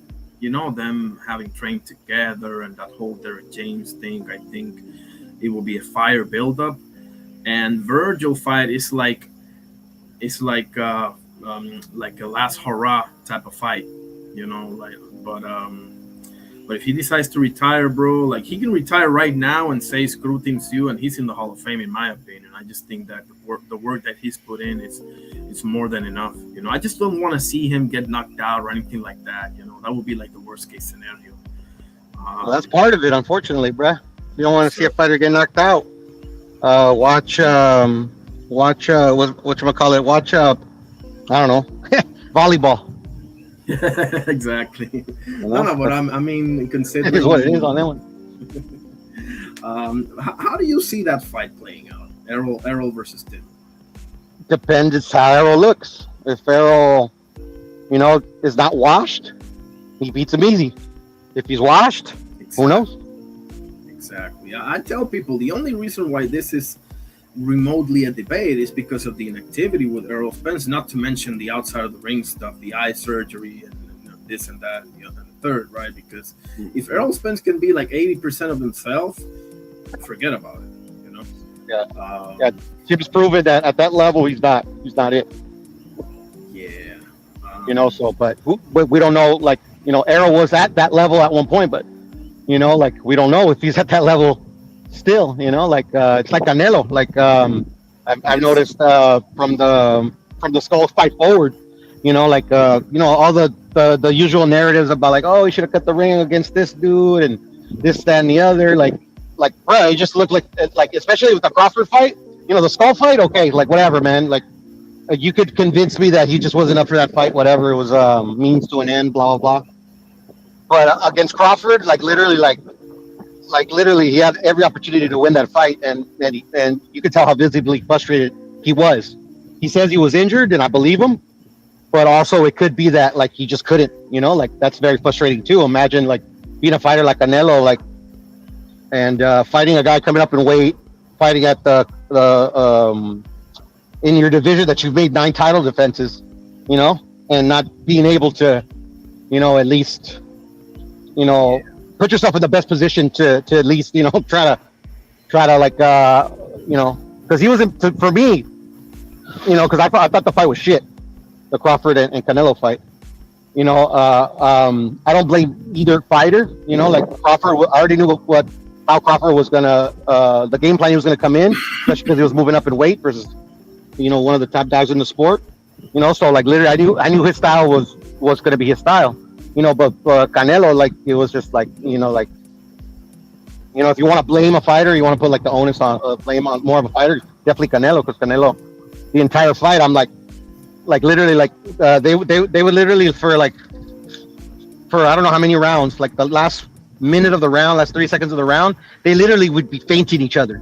They have like a fainting contest, and I'd be like, Canelo, like literally the round is like, the round could go either way, basically, in my head. You know, and I'm like, Canelo, if you literally land a couple punches, you take this round. I mean, and he couldn't. You know, so how much is that is the decline? How much is that is the injury? The Billy fight is gonna tell us that. Speaking of that, bro, and thank you for bringing that up. This is the Canelo and Mbili fight. I look at this as almost exactly what you said. Trinidad PR, what's up, bro? He says Trinidad versus Canelo would have been a banger. I don't know, man. Trinidad at 147 was just him, but once he moved up, his power wasn't the same, bro, and that pains me to say it. You know, I know that you know, you can say that he knocked out William Joppy and all of that, but I don't know. Trinidad 147, I'll match him up against anybody. He ain't the most technically gifted fighter, but if he can land that left hook, buddy. But who is the most technically gifted? Out of Puerto Rico, Wilfred Benitez. Oh, no, but like, who wasn't the most technically gifted? Is what I'm asking. In my opinion, Tito Trinidad. You know what? Hey man, I love you, bro, but you're nuts. That guy was extremely technically gifted. But hey, that's just me. But at 147, I don't think they would fight because Canelo fought one fight there. 154, Canelo had a long stint there, and Tito didn't lose at that weight. Like literally, like it would be a bet. Like whoever's in the chat that said that, I agree with him, man. It'd be a banger. Absolutely. But I just don't think it's possible. I get what you're saying, but at it says, I get what you're saying, but Canelo at 155. I mean, I don't mind that. Miguel Cotto, started at 130, or I think, and went all the way up to junior middleweight and fought Canelo and what's his name, Sergio Martinez. Man, I can't believe I just said what's his name, Sergio Martinez. Sorry about that. And Damali and everything. So, what happened to Sergio Martinez? No, it's just I can't believe that I disrespected him like that. That's one of my favorite fighters of all time. Yeah, no, I like Sergio a lot too. He's a fighter, man. Good fighter. Good fighter. But yeah, to me it'd be a banger at 154, bro. 147, Canelo was in a welterweight. But 154, 160, bro. Like that prime for prime. Yeah, I don't know I don't know who wins that fight. That would have been awesome, though. But back to Canelo and Mbili for a second. I feel the same way you feel that you said about Errol and Tim. Like the only reason why this is remotely, and I'll tell you why in a second. The only reason why I think this is remotely a debate is because. Canelo's coming off of a shoulder. That's why he couldn't fight on Cinco de Mayo and all that. And he's coming off a loss. Like we all understand that he ain't the same Canelo from back in the Caleb Plant days and the Triple G days. We all know this, but Canelo's never had issues with guys that are similar to Mbili. Canelo's issues have always been with guys that can box. And this guy can't really box. He's a mauler. He's strong as hell, but he's not defensively responsible. Unless Canelo is shot, basically, Canelo should massacre Christian Mbili. I'm not high on Mbili anyway, but that's the truth in my opinion. What do you think, bro? I mean, I agree with like the kind of like we don't know where Canelo stands. Like stylistically, this style it's tailor-made for Canelo's former style and current style. Hey, baby. All right, baby. I'll be inside in a minute. Orale. But the thing is, like the where I disagree with you is the Tim Tszyu comparison. Like literally, like Mbili's no Tim Tszyu. Mbili to me is the real deal, and that's what makes the fight dangerous. Is that even though the style favors Canelo, it's like the what's his name? What the guy that he knocked out, like brutally knocked out, it was a beautiful knockout. James Kirkland. Yeah, like the Kirkland fight, like Mbili is like a 2 levels better version of Kirkland. And like literally Canelo says it himself, like literally I gotta get this fucking guy out of here. He's gonna fucking kick my ass. Yeah, he felt one punch and said, I gotta get him out of there. I remember that. And Billy's got a chin. Like defensively, I agree with you. The only caveat is that like he's not dumb.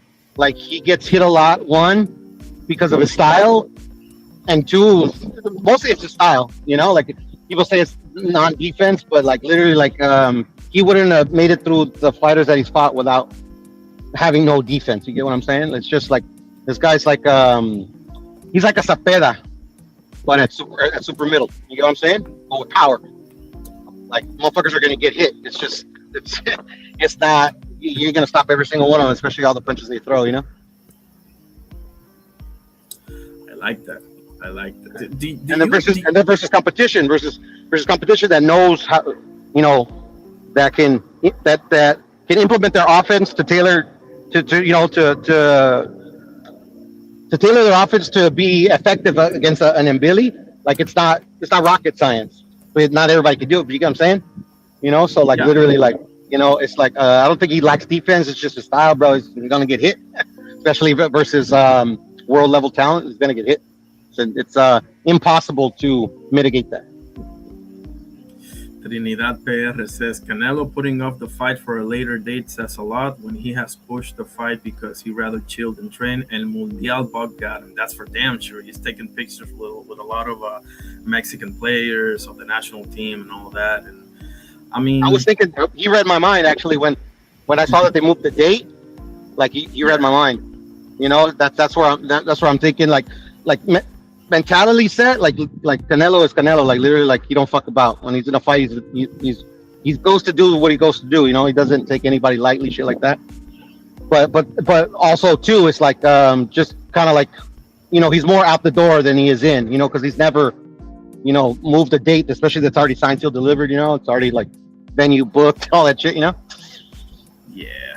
It's not something that he's ever done. You know, it's not like he's like these clowns that we have nowadays. You know. But you know, the reason that he gave makes, you know, total sense. Like, you know, like the way he explained it too, the way Canelo has a way of explaining the things that he does, you know, it's like, you know, I get it. You know, boxing is not literally like his life anymore. Nah, I keep telling people he's more of an entrepreneur nowadays. It's been that way for a minute. He's been that, but I'm talking about in this mentality about his career. You get what I'm saying? It's like before, like nothing mattered. Boxing is the only thing that mattered. Now, all of a sudden, being a new father matters. You know, spending time with his family. Like literally, like he didn't give a fuck about any of that shit. You know, he obviously gave a fuck. But you get what I'm saying? Yeah, no, it's stages of life, you know. I can see it. You know, it's like this. He wasn't gonna. I know it's like every fighter goes through it. It's like he's not the exception. You know, he's the rule. Exactly. I keep to the Rocky reference when Mickey tells him, this is in the Clubber Lang fight, right? He tells him that, you know, that whole spiel that he does with him when he says, you know, then the worst thing happened to you. You got civilized.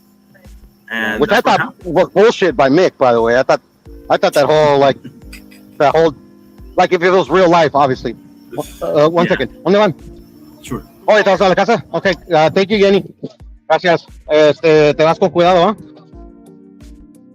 ¿ah? Sorry about that, brother. Nah, it's all good. Yeah, I think it was a bunch of bullshit too. Because, I mean, like, if we take the movie as like real life, like, you know, Sylvester Stallone's a good actor. You see it in his eyes. He had hunger.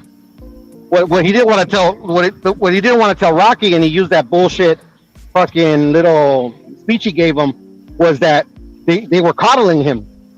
You know, they were picking his opponents to like literally, you know, like he had the hunger there, but they kind of like they gave him like a false sense of security. You get what I'm saying? And that's all emphasized by like his rebuttal to Mick is like, what are you talking about? I had like 10 successful title defenses. Yes. You know, so he's like, what are you talking about? Like literally, I'm fucking beating all these guys. You know. And he's like, oh yeah, but that was easy, you know, like they were handpicked. You know, then he couldn't believe it. You could tell it, like, bro, like, you know, if we take it like it's real life, say it's fucking, you know, fucking Canelo. You know, Canelo be like, what the fuck were you talking about, Eddie? You know, it's like I'm killing all these dudes, but it's like, you know, like, you get what I'm saying? That's what I'm saying. Like that whole speech from Mick was a bunch of bullshit, because like literally, like you got a guy that's like literally disrespecting your wife. He's the up and coming, you know, like literally, like that's the fight all the fans want to see, you know, like tied to real life and shit, you know. And then Rock, you can tell, like, fuck, I got this guy, man. Saw him in the ring too when he murked somebody. He pointed at him and said, "You hear me? Oh man, that's it." And then he was like, "Oh man, like, yeah, like he was." You could tell, couldn't believe it, like literally, like he was like kind of like living this delusion that the people that his teams set up for him, you know, and then that kind of like all faded, all crumbled right in front of him, and you know, then you start seeing doubt creep in, you know, like fuck, like did I beat a bunch of cans? Is this guy like not a can? Can I beat this guy? Shit like that, you know. Exactly. Now I'm interested to know what do you think about Billy and Lester? Because to be honest with you, I scored it a draw, bro. Mm-hmm. I had it a draw as well. Okay. I had it a draw, but if anybody would edge it at Billy. Man, it's interesting because I was happy with the draw. Obviously, they're gonna both shake their heads and whatever, but I feel like Mbili kind of like bewildered Leicester at first. You can tell Leicester wasn't used to pressure like that. But I think Leicester was starting to come around in the mid to late part of that fight. Well, he made a good account of himself. Like literally, like I was waiting for like the moment where like he kind of like wilts a little bit, and then Billy, turns it up. Gets a stoppage or gets the outright win. But no, Leicester made a good account of himself. But where I would lean that like it's a draw. To me, it was a draw. The draw because it was an actual draw, right? The fight. Yes. Yeah. But I mean, I think the draw was the right call. Like, but if anybody would have won, I would have favored Billy and that's just because Billy did everything that he set out to do. You get what I'm saying? Like, there's nothing Leicester could do other than like what he did. Like he didn't make an adjustment to where like, okay, like Leicester's now starting to change the tide of the fight. Like, and Billy from round 1 to round 12, even though like he slowed down a bit. Or like that was like just literally like the pace of the fight, even for Billy, because that's like his style, like he's a fucking workhorse. But like like even when he started to slow down a tad, like Leicester couldn't take advantage of that and turn the tide. It was still like in Billy's fight. So like that's how I would have leaned it if I would like gun in my head who won, But I think the draw was right on. Me too, bro. Slight counter. How you doing, bro? God bless. He says, Martinez from Lester Martinez from a visual perspective was hurting and building rounds more than the other way around, but it was tough to score. That's for damn sure. I didn't see anybody get hurt. That's the only thing. Like that's the only thing I disagree with the guy in the chat. I didn't see anybody get hurt. They were putting the hurting on each other, but like I see like they got hurt here, got hurt there. I didn't really see either or. I unfortunately don't remember. I remember the fight, but I don't remember too vividly, unfortunately. I think I only saw it once, maybe twice, but it's been a minute though. So he might be right though in the specific moments of the latter part of the fight, but I'm not sure. I can't say for sure. So I'm gonna go back to you on that one slide for sure. I mean, if that's what the homie of the chat saw, that's what he saw. I'm saying he's wrong. It's just me personally. I didn't think like either fight or hurt each other, other than like these, you could tell like the certain punches landed by Leicester and Billy. Like that motherfucker hurt. Yeah. The Evans blows were. Did you ever see Livingston Bramble versus Ray Boom Boom Mancini? And slide, same question to you. For a while. Man, I'm about to watch that classic fight, man. I want to make this a part of my show, like make a space to watch like. Whatever. I mean, I am going to watch it because Crush the Legend, you know him? Yeah, of course. I know Yoda. Yoda, exactly. He recommended it to me. And from Baltimore. Because he's from Baltimore. He wasn't it was so funny, bro, because I had Cass Sports, T Hill, and Crush, all three of them in my panel at the same time, and nice. They all saw that fight except for me, and I was like, bro, I'm the extra guy here, seriously? Well, like you said, you can't watch them all, bro. Like literally, like yeah. I don't know, like literally, I'm a boxing nerd, bro. Like I miss fights, Like me personally, I haven't like all the like old school fights. I won't even watch them, bro. It's just like it's like one, it's like it's not even good footage and shit like that. So like that's why I don't even comment on like old school boxers, like. Like the 60s and 50s, it's just like that's out of my depth. Look at Trinidad, bro. He says, who has the better rat tail, Lester or Costa Silva? Costa. Hey, you forgot about Lucas Matisse. You forgot about Lucas Matisse, Trinidad. Come on. But it's Costa.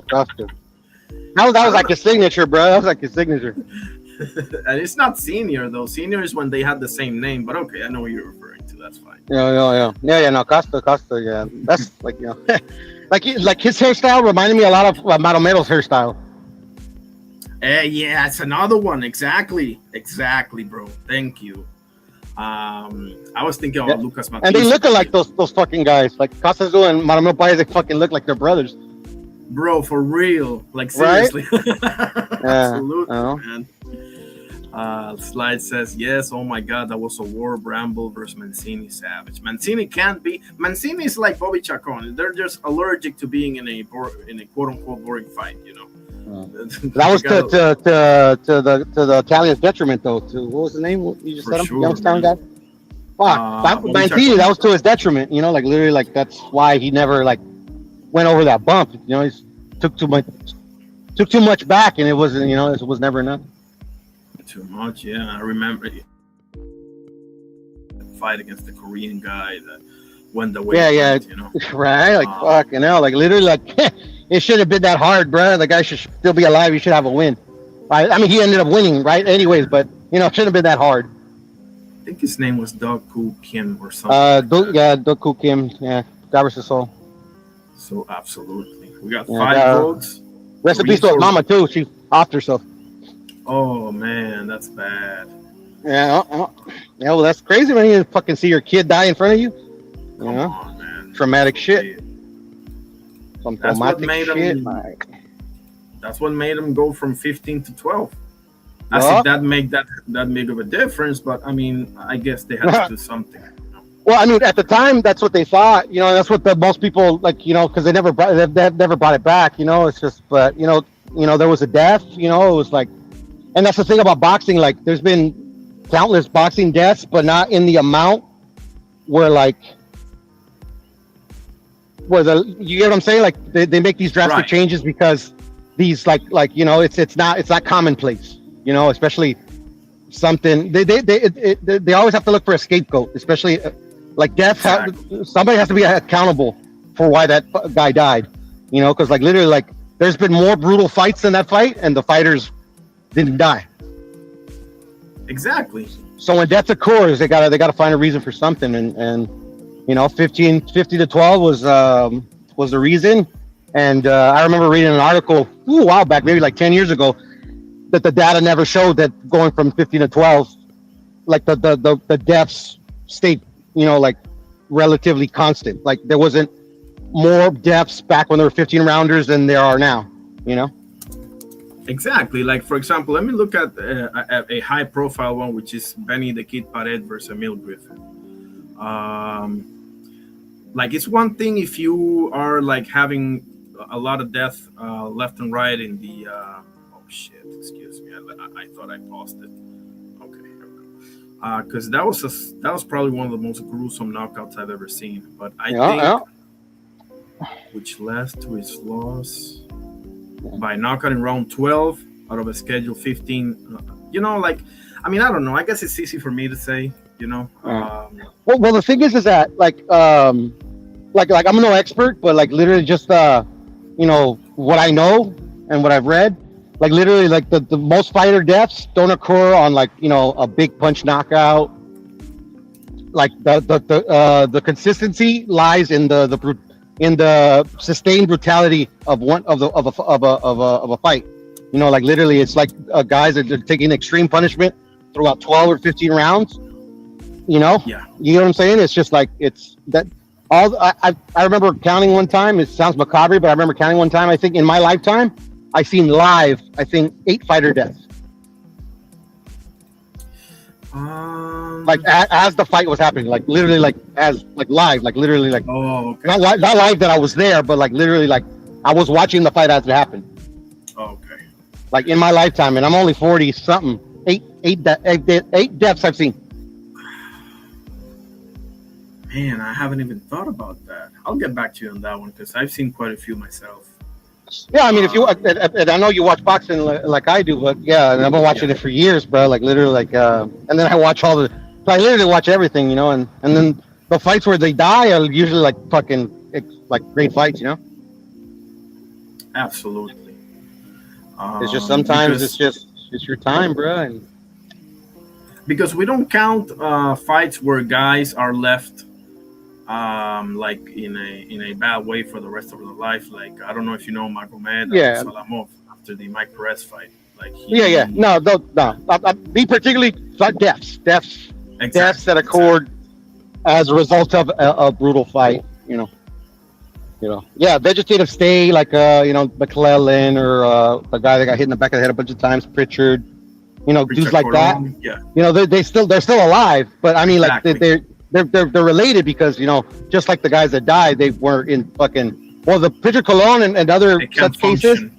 Fouls or unintentional or intentional, usually cause those. And that's why that still pisses me off from when I was back in the day till now is either accidental or non-accidental, especially when the ref doesn't do his job, or punches to the back of the head, because they're like they should never be allowed. Like accidents happen. Like one just recently happened right now with Carrington. It was not intentional. Like literally, Carrington moved his head, and that's why the punch landed where it landed. But the thing is like literally there's been situations down in that particular fight. Actually, probably in that particular fight, I don't think the ref even said anything. Watch the shots to the back of the head or nothing. Like he just ruled it a slip, and that's it. And it pisses me off. Not the refs make mistakes all the time. Just ask Tony Weeks, really, not to make light of it, but, a guy's human, but still, it's just like the refs are there for one sole reason, and that's fighter safety above all else. That's the only reason that they're in there before, Exactly. And I can't stand, because even the ones that look like glancing balls or they were nothing, no, there's something, brother. Like it's no coincidence that every fighter, whether it's a grazing shot, a tickle, that lands there, every single fighter, I don't think I can recall in my memory where a fighter doesn't complain to the ref. Yeah. Like I want to say like a big protest, but usually they'll be like, they'll point to the back of the head and they'll look at the ref. You get what I'm saying? And when a ref doesn't say, hey, they at least have to say, hey, watch shots back of the head, or in the case of a lot of fighters nowadays where they break they bend the rule by ducking below the waist. Like that rule is not there for fucking no reason. It's there to prevent these fucking possible catastrophic injuries, Certainly. Like I remember Lupe Pintor versus Johnny Owen, for example. Even Sugar Ray Robinson, what's his name? Jimmy Doyle, I think was his name. Emil Griffith and Benny the Kid Pared, and Subriel Matias versus Maxim Dadashev. Like Richard Colon, like literally, that's the most egregious I've seen in my life. Is that literally like the entire fight, and the referee did nothing until like at the end when fucking like literally like fuck, bro, like literally like if you don't do it, like if you don't disqualify dude or I don't remember if the guy got disqualified or not, but that ref did a horrendous job. No, I don't think he did. He did though. And like literally like doing it intentionally. Like that is one of those that gets my skin crawling, to be honest with you. I can't stand it. It's just like literally people like, especially on YouTube, especially nowadays, bro, where these motherfuckers don't know a fucking jab from their fucking pussy lips, like literally like those shots are so dangerous, bro. Like people like literally they don't even understand, because like I think I'm the only one that ever brings it up ever. Bro, slide. I know what you mean about the pace. It's like a Marvin Hagler pace that they're putting on each other here. But yeah, I mean, like, but not only that, Puro, like how fragile the back of the head is too. It's fucked up, bro. It's nothing, bro. It's like the referees are shit nowadays, bro. Like I can't stand the referees nowadays. Yeah, the referees and much of the trainers too, man. I'm starting to catch up to. There's a bunch of grifters out here that are getting by with just giving you the, pon huevo, tú sabes, ten cojones, dale pa allá, stuff an 8-year-old can say, I feel you, and that's the thing though. But it like fouls. And like bending the rules, this, that, and the third, like that's all on the ref. Like the ref lets them get away with it, and especially nowadays, where like literally there's some bending of the rules that don't even get called by the refs.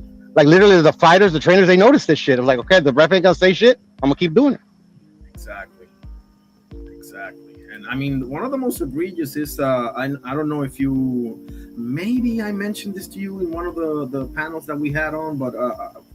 Nevertheless, one of the most egregious that I've seen is the Umar Martinez trainer, that I'm hoping is not the trainer anymore. But when he was getting massacred by Bam Rodriguez, he literally told them, because I know Argentinians, I know how they talk. You know, I have family from there, I've been there, and I told them, "Hay que meter codazo, meter todo." Meter todo means like try everything, do everything. Yeah. Everything meaning everything. When he means by everything, it's not jab, right hand, hook. No, what he means by everything is, yeah. Yeah, but that I get. In like literally, like, bro, and it's for the championship. You don't want, like, literally, like, nothing's working. You know, a shot in the nuts. You know, not too fucking. You know, like, you know, something to turn the tide. I get that, but like, telling your fighter to go out there like and do like fouls that could potentially hurt your opponent, and not in the way that you get what I'm saying, like. You know, like, fuck. You know, Tito Trinidad, like, I call it the Trinidad special. Trinidad was fucking notorious for, like, he gets knocked down or the fight gets a little too tough. We're gonna get you in the nuts. Cotto fucking notorious. A lot of fighters are notorious, bro. That's why sometimes I'll be like in a fight and I'm like, or I want the fighter to win, whether I like him or whatever. For whatever reason, I want the fighter to win, but he's getting his ass kicked. I'd be yelling at the TV, hit him in the nuts. You know, because, like, fuck, bro, like, nut shots. Like, it works for, like, all these fucking guys that I've seen that were like that was their calling cards, like Cotto and Trinidad in particular. It always worked every single time. Do you remember when Roy and B-Hop fought the second time? They were in the clinch, and Tony Weeks and B-Hop. Roy was the one on the ropes, and Tony Weeks all of a sudden turned like in a way where he couldn't see B-Hop's right hand, and he just nailed them to the to the cup. Yeah. Well, yeah, you know, like, and you know, like, literally, like, you know, yeah, they're fouls, you know, like, and the ref's supposed to call them, but I get that, you know, like, I get, you know, especially a high, high stakes fight, you know, fuck it, man, you know, but just like, come on, like, the back of the head, no. Anything dangerous, no. Let me show you something to slide here, because he was telling me the top 3 most egregious ones he's seen is what is it? Emil Griffith versus Parrett, Ike Williams versus Bo Jack, and Ray Mercer versus Tommy Morrison. That was a bad one too. But this one is one of the worst I've ever seen, fellas. Look at this. Of just like brutal fights or what? Brutal knockouts where the ref intervened way too late. You know. No, I hear you. Check this out. Alan Clark of Halifax in a welterweight matchup. We should warn you, this is not for the faint of heart.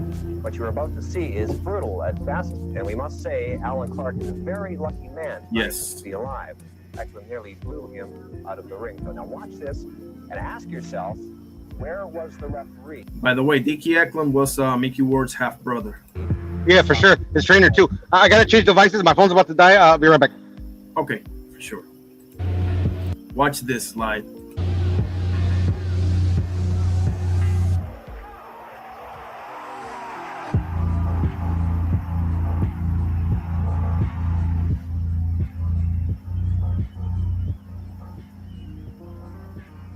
How this man didn't die in the ring, I still cannot figure that out. But thank God that he didn't.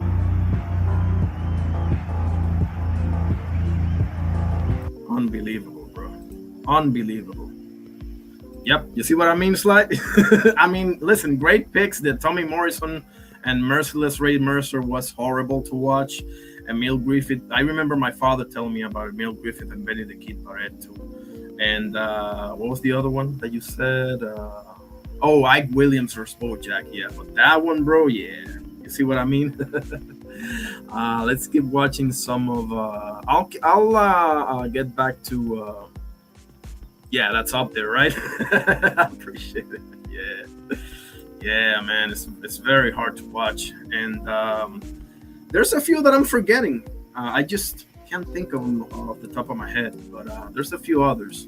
But I love your picks, and this gotta be up there. So we can do a top 5. There's one missing. I'll come back to you for that one. I know there's a couple of them. I know that for a fact. Let's keep going with this. This is almost the end of the first round. Because if I show the whole thing without stopping, I might get shut down. You know, trying to cover my ASS. You know.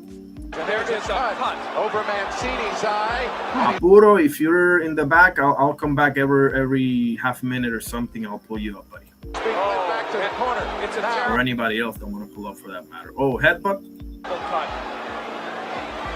This may be a great deal of pressure. The doctor, Armin Sincata from Syracuse, is being asked to look at it. Now Is that? Hopefully that's not under the eyebrow. if he deems it,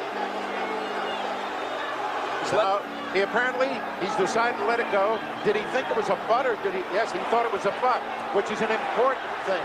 All right, 25 seconds remain, and the most important man in Buffalo, New York right now is Paul Percyfield, who's got to stop the bleeding on the cut of Mancini.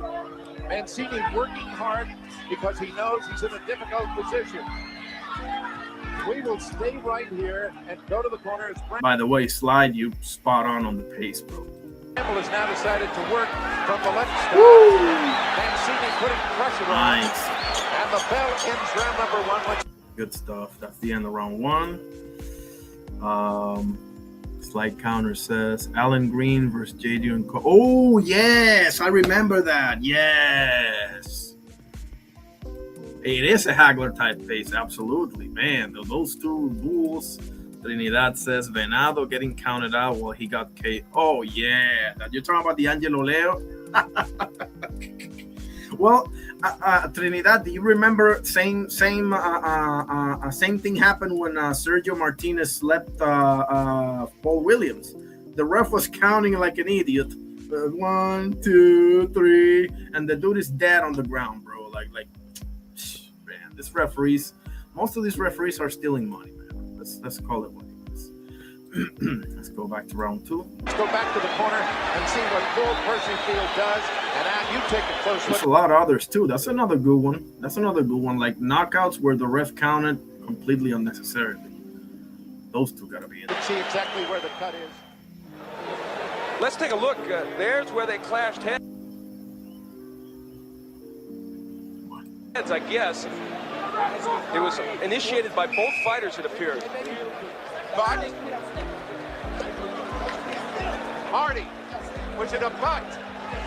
Was it a butt? Was it accidental? Was it a butt? Yes, he says it was a butt. Now the question is, was it accidental? Mancini coming out. This is almost like the Sugar Ray Robinson fight with Randy Turpin, where Robinson cut desperately, had to come back and knock his man out. Well, this certainly alters drastically the strategy of this fight. Mancini went all out toward the end of that last round to try and get Bramble out of there. And again, we wonder about the interpretation. If it's a butt, if he called it a deliberate. It seems that on the outside it favors Livingston Bramble. I'm gonna say on a 65-35 percentage, and on the inside it favors Mancini on a 55-45, maybe 60-40 level. So far, it's only round 2.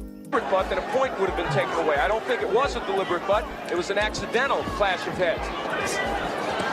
If it goes past the third round, this fight nice combo by Livingston Bramble. is stopped because of that clash of heads, they should go to the scorecards. Let me see if Bodo's in there. Oh, okay. Keep going. They will, yes, to see who's ahead. Good left hook by Bramble. So that is the one thing that the Mancini people were most concerned with. And Bramble uses his head a little bit. That time it didn't look like an accident. Good right uppercut. He's beating Mancini to the punch. Mancini's a little wild. Mancini with an excellent left hook, and he's getting the jab in. This fight is a war. Wow. Yes, it is. Yep. Mancini desperate because of the cut, and so he has gone to war with Bramble. And Bramble willing to stay in there and trade punches. So far, he's been able to do it. Mancini before tried to get in close. Now he's fighting him at long range and trying to use the right to the body to set up the left hook to the head. But he's got to stay away as Bramble opens up on him, and Mancini hit him again, and there's more blood from the eye of Ray Mancini. Despite the cut, Mancini's doing an excellent job on the inside. Let me give a shout out to Yoda Wise Crush the Legend for recommending me this fight. Bramble landing his shots, but Mancini just a little quicker in most instances. Good uppercuts by Mancini. He's using that punch effectively. And the jab of Mancini, a key weapon here. Most people didn't expect him to be able to use it against the taller Bramble, but Bramble's leaning in, making that punch effective. Ray Mancini in the green trunks, Livingston Bramble in the yellow trunks, and Mancini is boxing. Ooh, he almost caught him with the slip, with the pull counter. Saw that? Let me slow it down. He ducked his head. Mancini ducked his head right before he can get nailed with that over the top right hand. But that was a nice setup by Bramble. In the green trunks. See? Now he's gonna try to bait him. Livingston Bramble in the Watch. yellow trunks, and Mancini is boxing him now, giving an indication of the kind of fighter he can be under these extreme circumstances where his eye was busted up in the first round.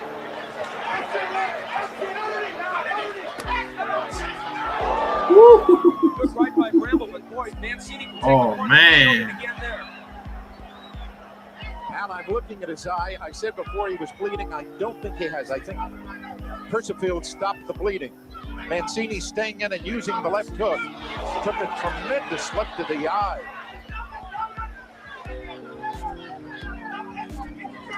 Well, 10 seconds remaining in round number 2.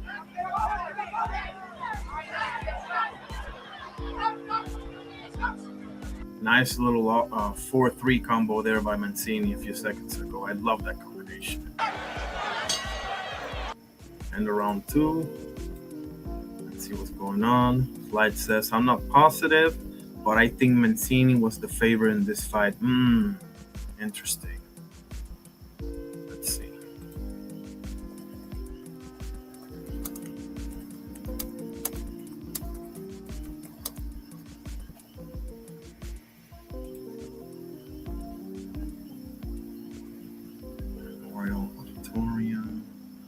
Mancini's purse was 1 million. Bramble was 150K. Holy shit.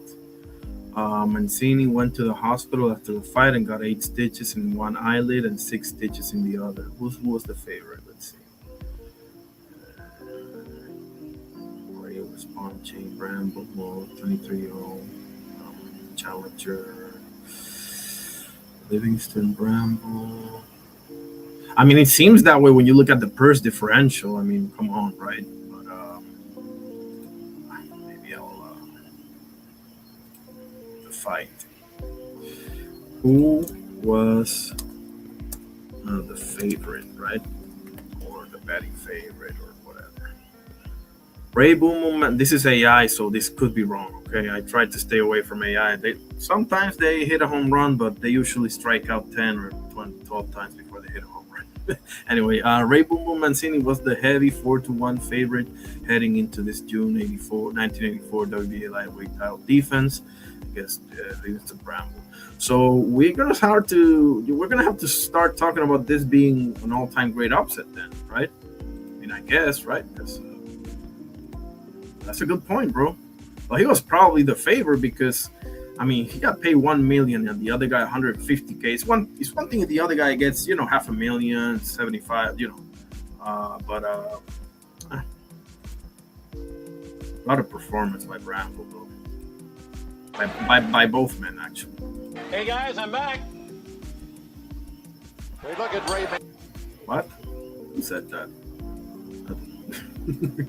Mancini, this is a key round in deciding the verdict in the fight. Mention it again, Al. Well, because if the fight should be stopped now because of the cut, an accidental butt, they would not be able to go to the scorecards. But after this round, they would be able to go to the scorecards to determine a winner if that cut would cause this fight to be stopped. Because of the fact that it was a butt. Right, although it was an accidental clash of heads. Mancini going to work on him in close with a right to the body and the left hook. Bramble fighting him as a righty now. One thing Bramble has done Wow. in this fight than in previous fights is stay on balance. Bro. He's throwing his punches with good leverage, but Mancini Bro, I can't get enough of this pace, man. may have rocked Bramble. Yes, it did. He might have been a little off balance, but Mancini is showing his tremendous tenacity bulldog quality. But I tell you, Paul Percyfield did a good job on the eye. No bleeding. Bramble has an excellent left hook. That's been his best weapon so far in this fight. Mancini's walked into a few. A lot of pressure from Gray, and this is what people wonder. Bramble has not fought the competition of Mancini. Can he sustain under this pressure? Gray is certainly putting pressure on him. Using the elbows, he may be the strongest physical lightweight that we've had in years. He's almost a throwback to Bob Montgomery, and he just stands on top of Bramble, taking chances though because that right side is exposed and the right eye has been cut. You know, a lot of those punches picked off by Bramble, but a lot are getting through also.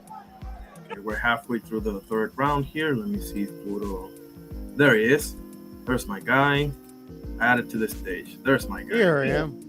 I hope you don't mind. We're up to the third round here, halfway. No, it's all good, man. Watch it, brother.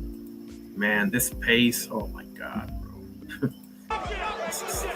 this is something else. Let me lower. I don't get the impression that there's any hysteria. And So if you want to say anything at any moment, just tell me to pause it, okay?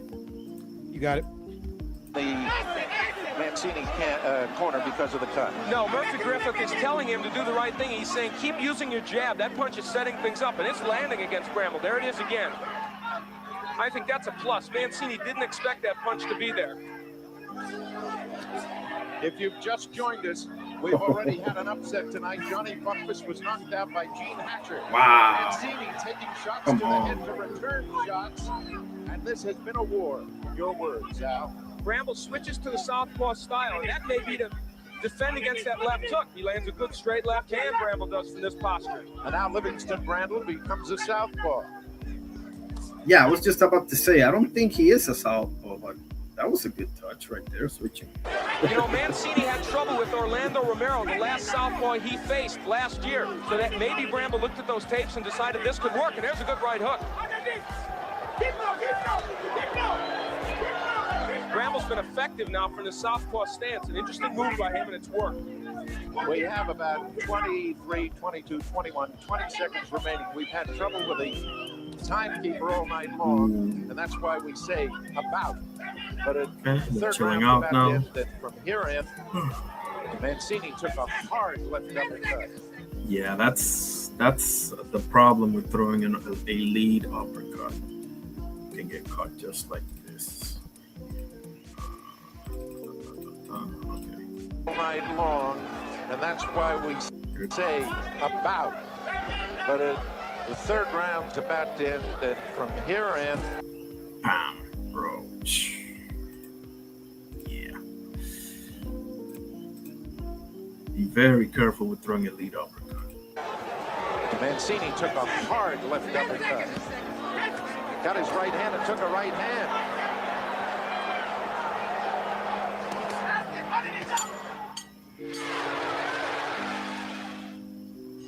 I mentioned Paul Percyfield before, the cut man at Mancini's corner. He's a very wealthy man who does this simply because he loves boxing. He may become the most important man in Ray Mancini's career. And he has done a remarkable job on that cut, and so far kept him in the fight. I'll be right back, bro. I'll keep it running for you, okay? You got it, brother. Appreciate it. Bramble has come out in this round as a right-hander, and I wonder why. Bill, he was so effective as a southpaw in that last round.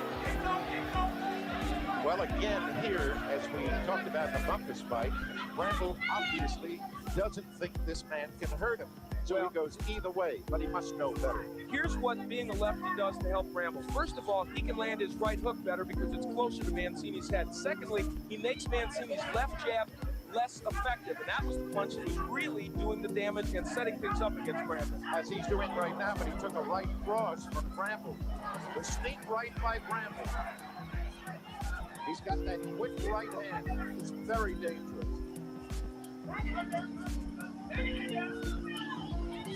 Mancini going to the body was slowed up a little by a hard punch to the head. Bramble is covering up much better here in this round as it was toward the end of the third round. Minute 45 remaining in round number 4. There is no bleeding from Mancini's eye, and the best that I can see from here, the eye does not appear swollen. You can see out of it. Good right hand by Mancini. They're yelling at Mancini from his corner. Underneath. You probably hear it the way we do. They want him to work Bramble's body. Bramble's doing a pretty good job of covering up to the body, but Ray is getting in with that punch. The jab again of Mancini, I'll tell you, that's a very good weapon. He landed it against Chacon, as I said, a much shorter fighter, but doing well against Bramble. Excellent right by Mancini. Good right, countered. As I mentioned to you before, Mancini uses his left hand. He's a lefty in everything but boxing and batting in baseball. He's a converted southpaw. And that right hand is very much underrated. He's in a war. He is banging the body of Bramble with that right hand. You wonder what toll that will take later in the fight, if we get to later in the fight.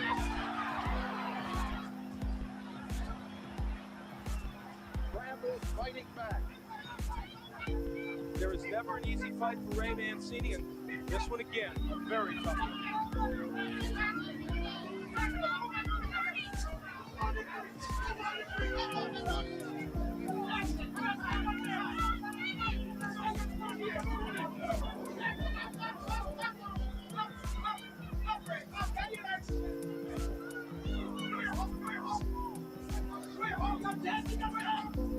At Sports Night of Champions will continue after this message from your local station.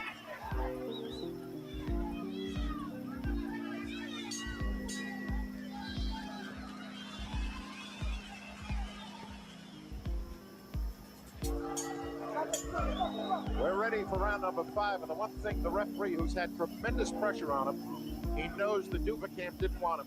The one thing he does that may upset the Mancini corner is that he keeps going to Mancini's corner to look, and that gives him the idea he may have ideas of stopping the fight. He has no vote in the fight.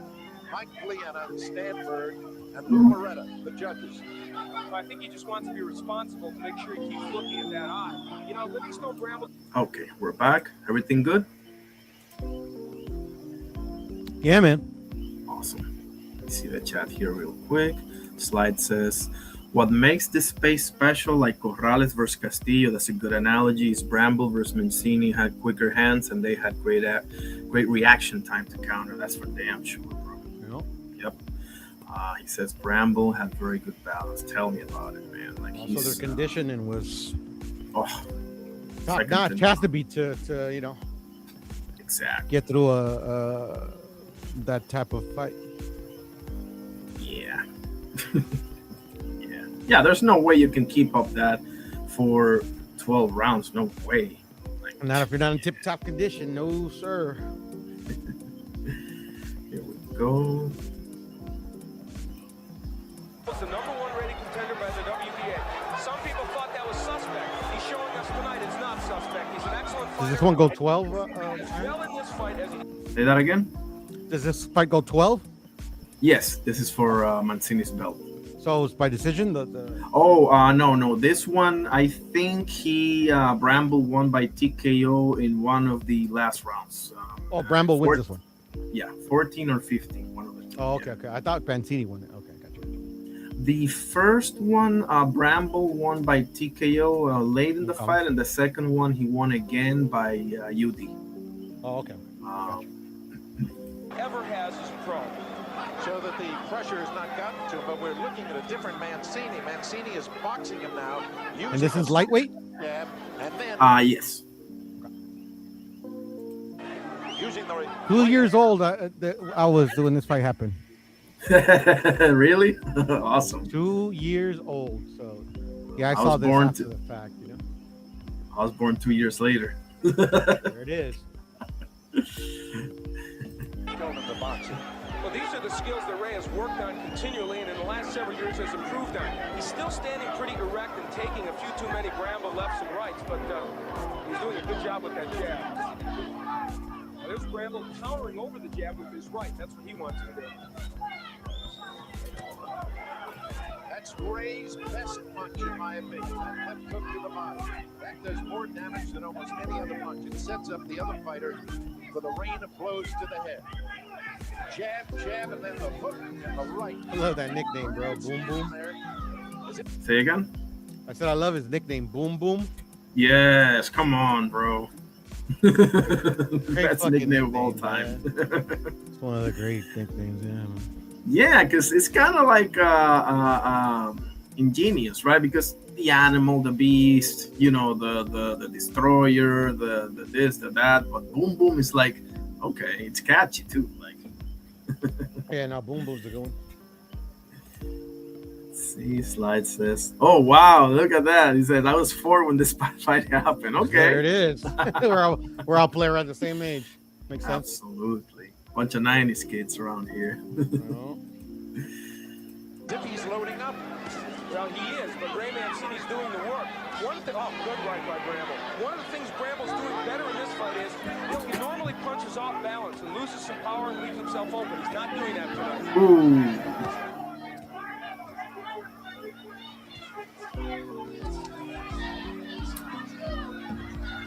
Warning to Bramble about using his elbows. Mancini coming on, warding him off with the elbows coming at him. Good body work again by That was his one of his biggest weaknesses for Mancini. If you notice, I would have to think on his other fights, but I don't remember him being like. I remember this is one of the reasons why he got hit so much. He doesn't move his head.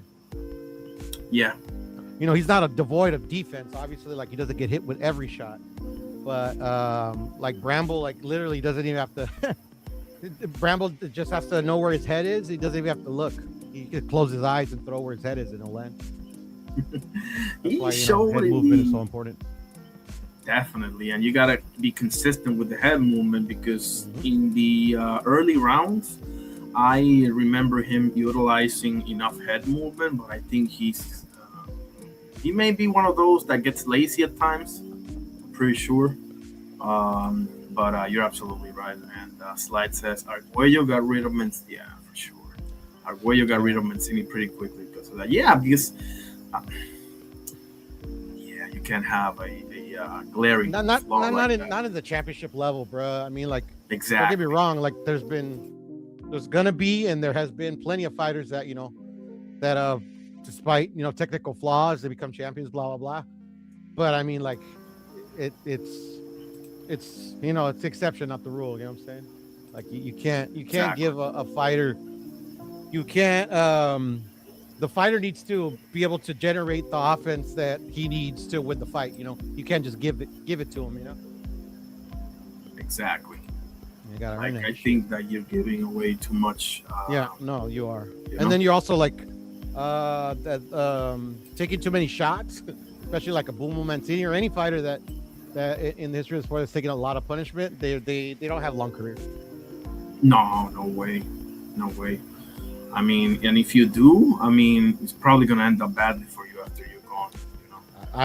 I can't think of one that had a long successful career. I mean, long careers. I mean, there's been plenty of tough fighters, that take a lot of shots, but like a successful one where it's like, yeah, I don't know. I think it's few and far between. Yeah, that's. I mean, I would have to think about it, but it's what I'm pretty you sure I said, could like, think of somebody. Yeah, but I'm with you. But I mean, there's been plenty of fighters that for a moment in time, flaws and all, they've had like Hall of Fame, careers, just on, Oh yeah. those that little window where like literally no matter how many times the other guy hits you, like guy finds a way to win, Yeah, It's and usually a small window. And maybe they have an attribute that can somewhat overshadow that, maybe they have toughness, ability to take a punch, just general, like, all fighters have to condition themselves. Conditioning is a big part of it, but there's some fighters that naturally, like, they don't have to do so much to get them in that peak condition. They already kind of like naturally at a like maybe like a 50%. They just got to do a little bit to get themselves tip top. But I like the one I always think of like short careers and but had a window where like literally like, man, this guy was like literally one of the best in the sport. Brandon Rios, man. Rios in that little window of like when he started his career and until like literally like all those shots that he took from all the fighters that he fought, like obviously caught up to him. Like he had a like that window was like, yeah, man, he was kicking ass, man. Yeah, that's why I hated the Danny Garcia fight, because I'm like, he's gonna get hit with the left hook. God, Yeah, and then like, he was already starting to show that. Yeah, It's just like it's not, you don't have what he had before, you know, like, and that's the biggest like flaw in that type of fighting style is that like literally like, yeah, if you are adept at winning that way, yeah, while you're young and while you still have the, you know, the, I don't know, the battery that you could say, or the Exactly. or the finite time that you have fighting that style, like, yeah, I haven't seen it like maybe like a 3-year span as long as I've seen. Yeah, I think so. Maybe Bobby Chacon. Now that Bobby, you're saying, yeah, like Schoolboy. thinking of somebody, Bobby Chacon was one of those dudes where like literally he took like crazy amount of punishment, and he had his window was abnormally larger than most. Yeah, he had how many fights against Bazooka Limon? I think at least 3 of them, right? Yeah, no, maybe 4. He had way more than he should have. Definitely, bro. But look how he ended up, though. It's exactly, bro. I saw an interview of him, bro. Like, you can barely understand anything he's saying. Yeah, all the punishment took its toll. But at the end of the day, like that's when like some people will be like, yeah, you know, that's why, you know, it shouldn't be, you know, balls to the wall. But at the end of the day, like literally, like when he was in his cinco sentidos, if you know what I'm talking about, yes. And when he was like, you know, like literally, like his brain decline was at his worst. Like he never had any regrets. Like that's how he wanted to fight. Like his love for entertaining the fans was just out trumped anything. You know, like that boy he never regretted anything. That's how he wanted to fight, and I gotta respect. I gotta respect. Me that. too. Because it's his decision. It's his, you know, his life, his career. Let's see if I can. I don't know if I should show this, bro. He's his own man, you know. Like literally, like, that's how he wanted to fight. That's how he wanted to fight. Shit. That boy left his soul in that ring, bro. Yeah. Like literally. This is not. You know. Yeah. And then you could make the counter argument, like we'll never know because he fought the way he fought. That if he didn't fight that way, he wouldn't have been a fraction of what he was. Exactly. It's almost like your those what ifs, you know. It's almost like the same thing that gave you, you know, all that glory was also your, you know what I'm saying? Like the same, you know, it's like a double-edged sword, you know. Yeah. But no, I'm not gonna show that interview because it's too painful, bro. And Slide says exactly. Gotti was like that. Also, I think that's why Buddy McGirt was training to box more. Not only that, I mean, seriously, Gotti's problem also was the fact that he was too easily drawn into a firefight. Like, that's why, listen, I love Irish Mickey Ward, obviously, but Gotti, if Gotti boxes him, bro, that doesn't go to a trilogy, man. Gotti beats him both times, and that's it. You know. No, that's a fact. That's a fact. But also a Slide, like literally, it's also like a Gotti's like conscious decision to not fight in that manner anymore.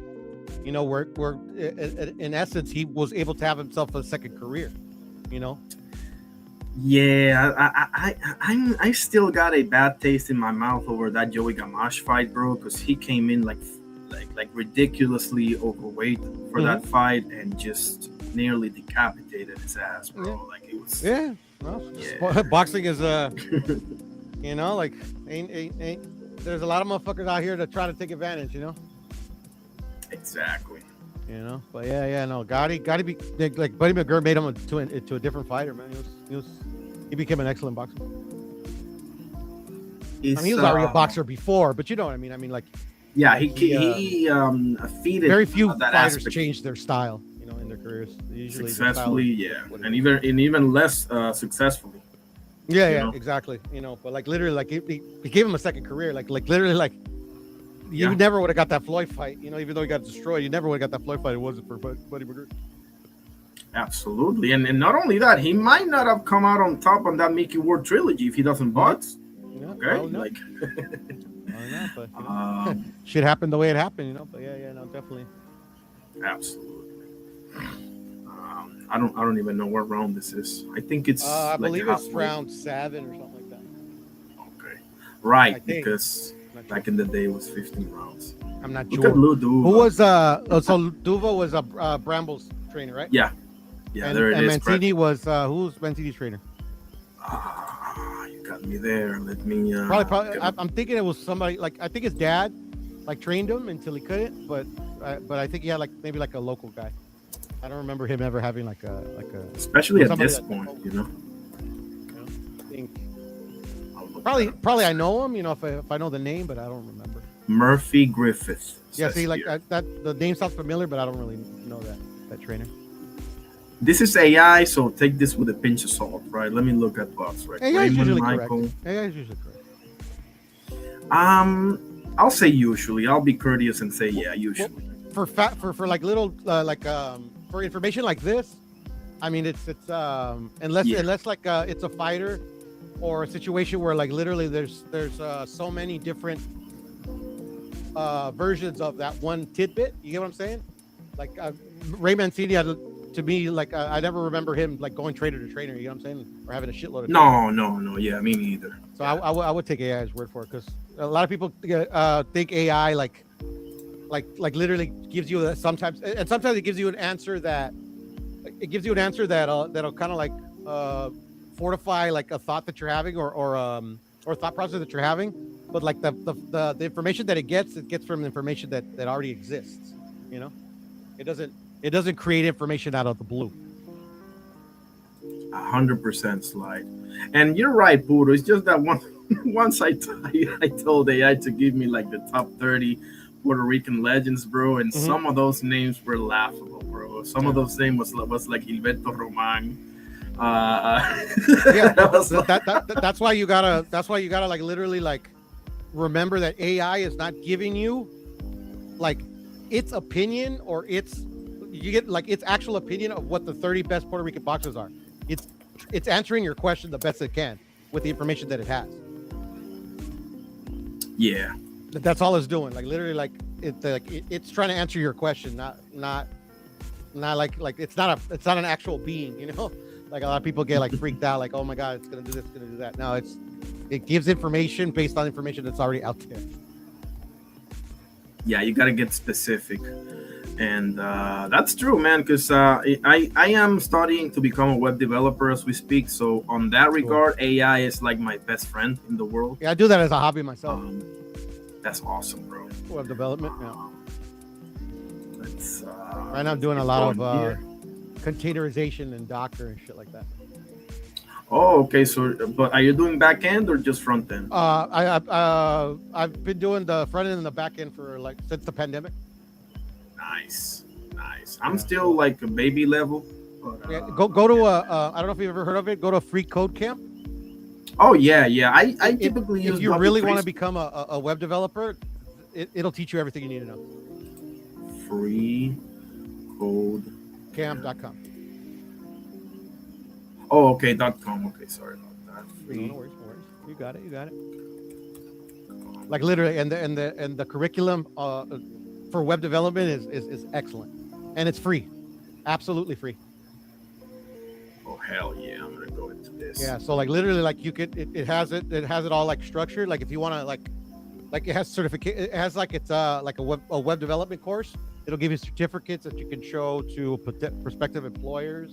By projects, like that, right? And it teaches you actually what you need to know for web development, either the back end or the front end. You know? Absolutely, appreciate that, brother. Yeah. And not just that,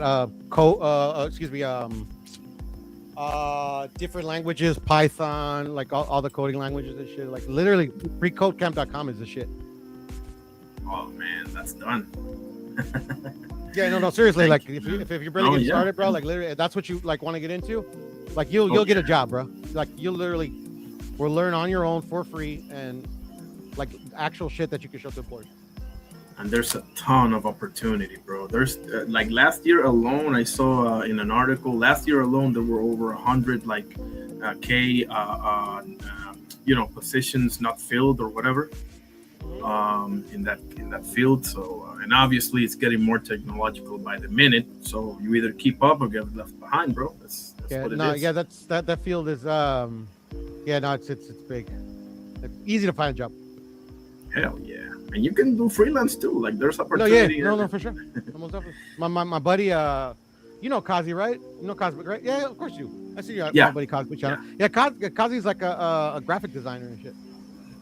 I do some graphic design myself as well, but I mean, I use InDesign for a magazine that I developed, and obviously the images I use Photoshop. I don't know what he uses, but that's Yeah, I don't know what he uses either, but I don't know what he's been doing lately, but like he's been into like what like most people are getting into now. Like he's been doing for a while, like that AI shit, you know, where you can create like you know, like you can get Shakur Stevenson running for like teddy bears, like BBO does and shit. You know, Kazi's been doing that type of shit for for a cool minute. These guys are ready getting started. damn straight, bro.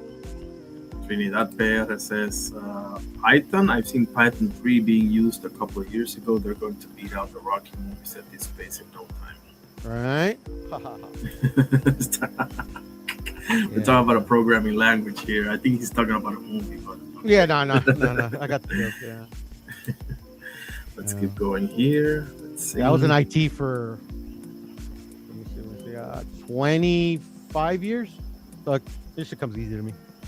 That's the CompTIA A Plus is what it's called, the certification. Oh, I don't know. I never got a certification. I just got my, Okay. you know, when I went to college.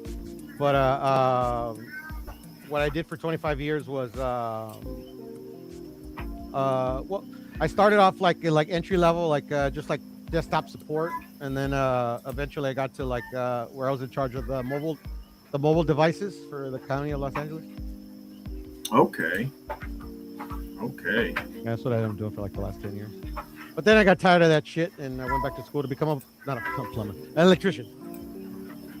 Trades, man. There's a lot of opportunity in the trades. People sleep on that shit, man. Especially Oh, shit. I'm electrician, sharing my especially screen. electrical. Give me a It's booming.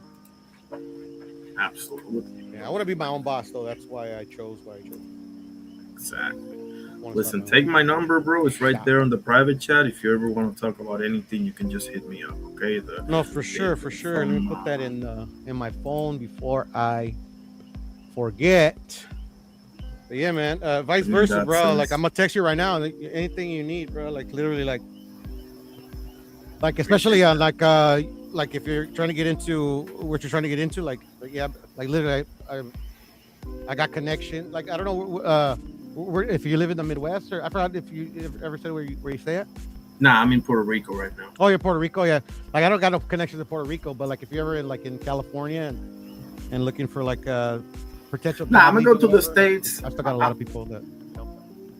I should be in the States within the next 2 to 3 years. Hopefully 2. We'll see. So by the time I get there, I'm hoping to get some projects under my belt and God willing, some valuable experience, Yeah, no, for sure. I feel you. Yeah, that's actually where I got my degree in Trinidad in cybersecurity. But like most college degrees, that was where I was trying to get into, but that's not where I eventually was led to. But yeah, it does pay well, and like you said, it is ever changing. Hell yeah. Yeah, well, that's why I got my bachelor's in. Let's keep going with Mancini and Livingston Bramble over here. Let me know if the audio is good. Yeah, I can hear it good, right? It's nice and low too, where it does like it's not a little bit more there. That's better. Yeah, perfect. Awesome. Extremely well. They're both fighting excellently. Yelling at Ray Mancini are the people in this corner. Use your stick, and they mean stick that jab at it. Mancini much busier than Bramble, and you would think that has got to have an impact on the judge. He's throwing 6 or 7 punches to every one for Bramble. I know the reason you're mentioning it. If it's a technical stoppage, then of course it becomes a question of who's in. What a right uppercut. That was sweet. Hold on, let me see that again. Wow, he snapped his head all the way back with that uppercut. Bramble did. This guy Bramble, I'm gonna look into his resume, man. I think he's Jamaican. I'm gonna look into his resume. 6 or 7 punches to every one for Bramble. I know the reason you're mentioning it. If it's a technical stoppage, then of course it becomes a bam. What a right uppercut by Bramble. And Ray does not stop coming forward. The Mancini chin, it is excellent. That time he avoided the right hand.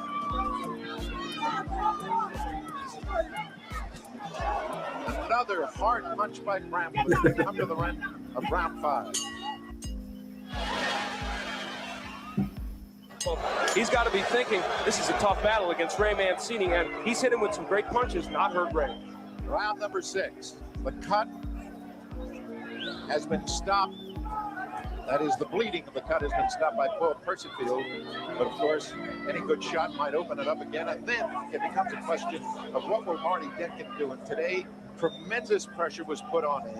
And he knows it by the Duva corner. Now here's Mancini starting to load up to the body. I think Denkin gave us an indication, though, that he is happy to rely on the doctor's opinion, because he did in the first round when the doctor said let the fight go. But that's the problem we'll worry about when it reopens. Right now, both these fighters are fighting well on the inside. The doctor, incidentally, is a Syracusan named Armin Sinkata, and he may have a lot to say in the determination of this fight.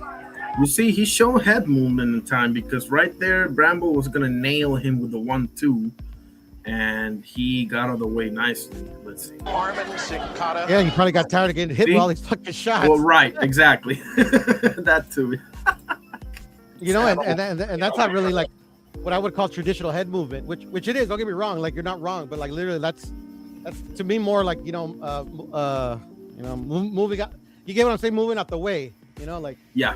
I'm talking about like the head movement where you're there, and like literally like you're throwing your shots, but you're not moving your head. You know, like it's right where it you know, like if it's, you know, you kind of get what I'm saying.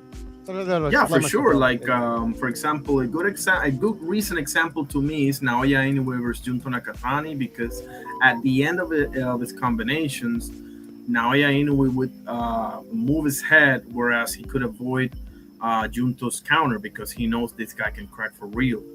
You know, and so many others. And then also it's like it could also be like sometimes, like obviously it's to me I mean not to me but to most, like, you know, it's a basic fundamental, you know, one of the like the not prerequisites, but like one of the key tenets to any boxer's basic defense. But also like depending on like you know, some divisions, like the heavyweight division, like obviously like any trader worth his salt's going to teach their fighter head movement, but like a lot of the times, like punches in combination are not rare, but they're not as more common as they are in the other weight classes.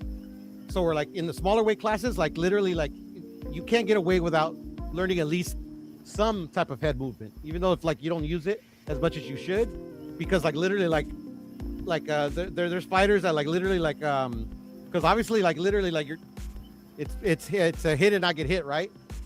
Exactly. So at the end of the day, like if fighters say at the lower weight classes that like literally combinations are free flowing, like literally like your head has to be on that swivel, because it's not going to be one punch and then a pause. It's going to be usually one punch after another, you know. So you gotta like you should already, in my opinion, you should already have it in your head. Okay, the guy threw one punch, another one's coming right behind me, so let me move my head. That should even be muscle memory at this point. Yeah, exactly, you know? exactly. That's what it should turn into. Like literally, you shouldn't even think about it. Like literally, it's hard to be like an instinct. It should become an instinct. Exactly. Look at Trinidad. He says, how you doing, Champ Ross? God bless you, my brother. Everybody check out Champ Ross. You can do, I think you know him, Puro, right? You can do predictions in his channels and everything. Love the guy. Trinidad says, Mayweather did Victor Ortiz? Victor Ortiz like that, threw power, right, ducked, and moved in one smooth motion, for sure. That's why Ortiz got so frustrated that he headbutted him. Canelo in his prime, you know, with his waist and head movement, bro. Like fuck, man, it was like poetry in motion and shit. He was, bro. Canelo in his prime. I tell people, I joke about him all the time, but the reality is this guy's really exactly. But the reality is this guy's really freaking good, bro. And if you look at his defensively, elite, bro. Not only that, when he did those my goodness, when he did those feints and just wham you with that left hook, bro, that was scary, man. That's how he broke Billy Joe's eye socket. You know, and that wasn't even like the best version, you know, like the Billy Joe one, you know. That That's was true. Still more. It was like his more the less combinations Canelo, you know, less output offensively, but defensively, yeah, that like you know, like against Cotto, you know, like he started to show like what we would know from him later against Trout, you know. That's when like we saw the first glimpses of that shit, even though that was always been part of his repertoire. It's just like over the years he just got so adept at it. Even though he lost to Bivol, like to me, there's no better defensive version of Canelo than the Bivol fight. That shit was fucking unreal, bro. That shit was fucking real. The head movement that guy displayed in the Danny Jacobs fight and the Jacobs fight was good too. Oh yeah, and in the No Doubt Trout fight was absolutely unbelievable, bro. Like my God, bro. And ooh, that's a good question right here. Trinidad says, what would you guys consider best prime Canelo fight? Probably Danny Jacobs, bro, but I gotta think about it because Triple G #2. That's a great one too. Yeah, that's an awesome one. Like considering the opponent, like Danny Jacobs, because he did give a tough fight to both of them, especially Triple G. But man, that's hard to beat that one because I'm thinking Caleb Plant too, because Caleb Plant was sweet, especially at that time. But nothing beats that Triple G fight because Triple G was killing people, man. Like the second one in particular, especially since like literally like Triple G couldn't miss with his jab, so like literally it's not like literally Triple G was having success. Like the closest of the fight, you know, obviously suggests that like literally like Triple G was doing his thing in there too. But like in terms of showing everything, like both Triple G. To be honest, both Triple G fights. The first one showed his like you know, like his you know, people like to call it the slick, you know, the back. He fought on the back foot against the first Triple G fight, and he did it excellently. Exactly, in my opinion. You know, and then in the second fight, like literally going forward while still maintaining defense and fucking. Like literally put a whooping on Triple G, even though like Triple G was like obviously was competitive. Like I thought the judges got the score spot on, you know, like 7 rounds to 5. You know, Triple G did his thing, Canelo did his thing, but like literally it was just it was a complete package, Canelo. Like in like some people like to call it the 5 phases. Like he showed elite in all 5 phases in that second fight. Yeah, I think the second fight it's the one. You know, it's the one because I mean that fight, bro, you know, we rarely see two fighters that are okay, we may disagree here, but we rarely see fighters fight where they are evenly matched, you know. Oh, yeah, it's rare. And then when it's evenly matched, that it actually turns into like one of the best fights in the history. You know what I'm saying? Like literally like not boring, highly technical, fun for the casuals, fun for the, like literally like that's like truly the last fight that was fought at the highest level that I've seen in recent years. Well, I will say Bivol Beterbiev, but I get what you're saying. It wasn't like that one. And I hear you, but like well, I mean, Bivol and Beterbiev is more of a contrast of style. So you're right. That's probably a bad. I mean, so was the Triple G Canelo, which I get why you say that, but just in terms of like in everything, like literally like I get what you're saying. I get what you're saying. It's just, but I get what you're saying. I would like the difference would be like I would agree with you. I would agree with you. But there's one difference though, because Canelo and Triple G both had like the ability to knock people out, and they both have had, you know, all-time great knockouts. Bivol really doesn't, you know, that's where that's the glaring difference to me, because that's just not his style. Yeah, he stopped Malik Senat and he stopped this, that, and the third, but that's not his game really. His game is to outbox you, you know. So, but yeah, it's maybe it's not so bad. I would say the key difference is that everything was fought at an elite level in the Triple G Canelo fights, the first two. In the Better Beef and Bivol fights, like there were some that was still high level, but like every single facet elite. I wouldn't say. I would say maybe like a level below, because like literally like the accuracy that Canelo, especially in the second fight, the accuracy that he's shown throwing in combination while having to like literally defend the onslaught that Triple G, like literally, like, you get what I'm saying? Like literally, like Canelo literally fucking put a whooping on Triple G because he couldn't stop him. You know what I'm saying? Like he hit hard enough to like Triple G couldn't just go in there willy-nilly. You know, you had to go in there with intelligence. But also, like literally, Triple G like literally did his thing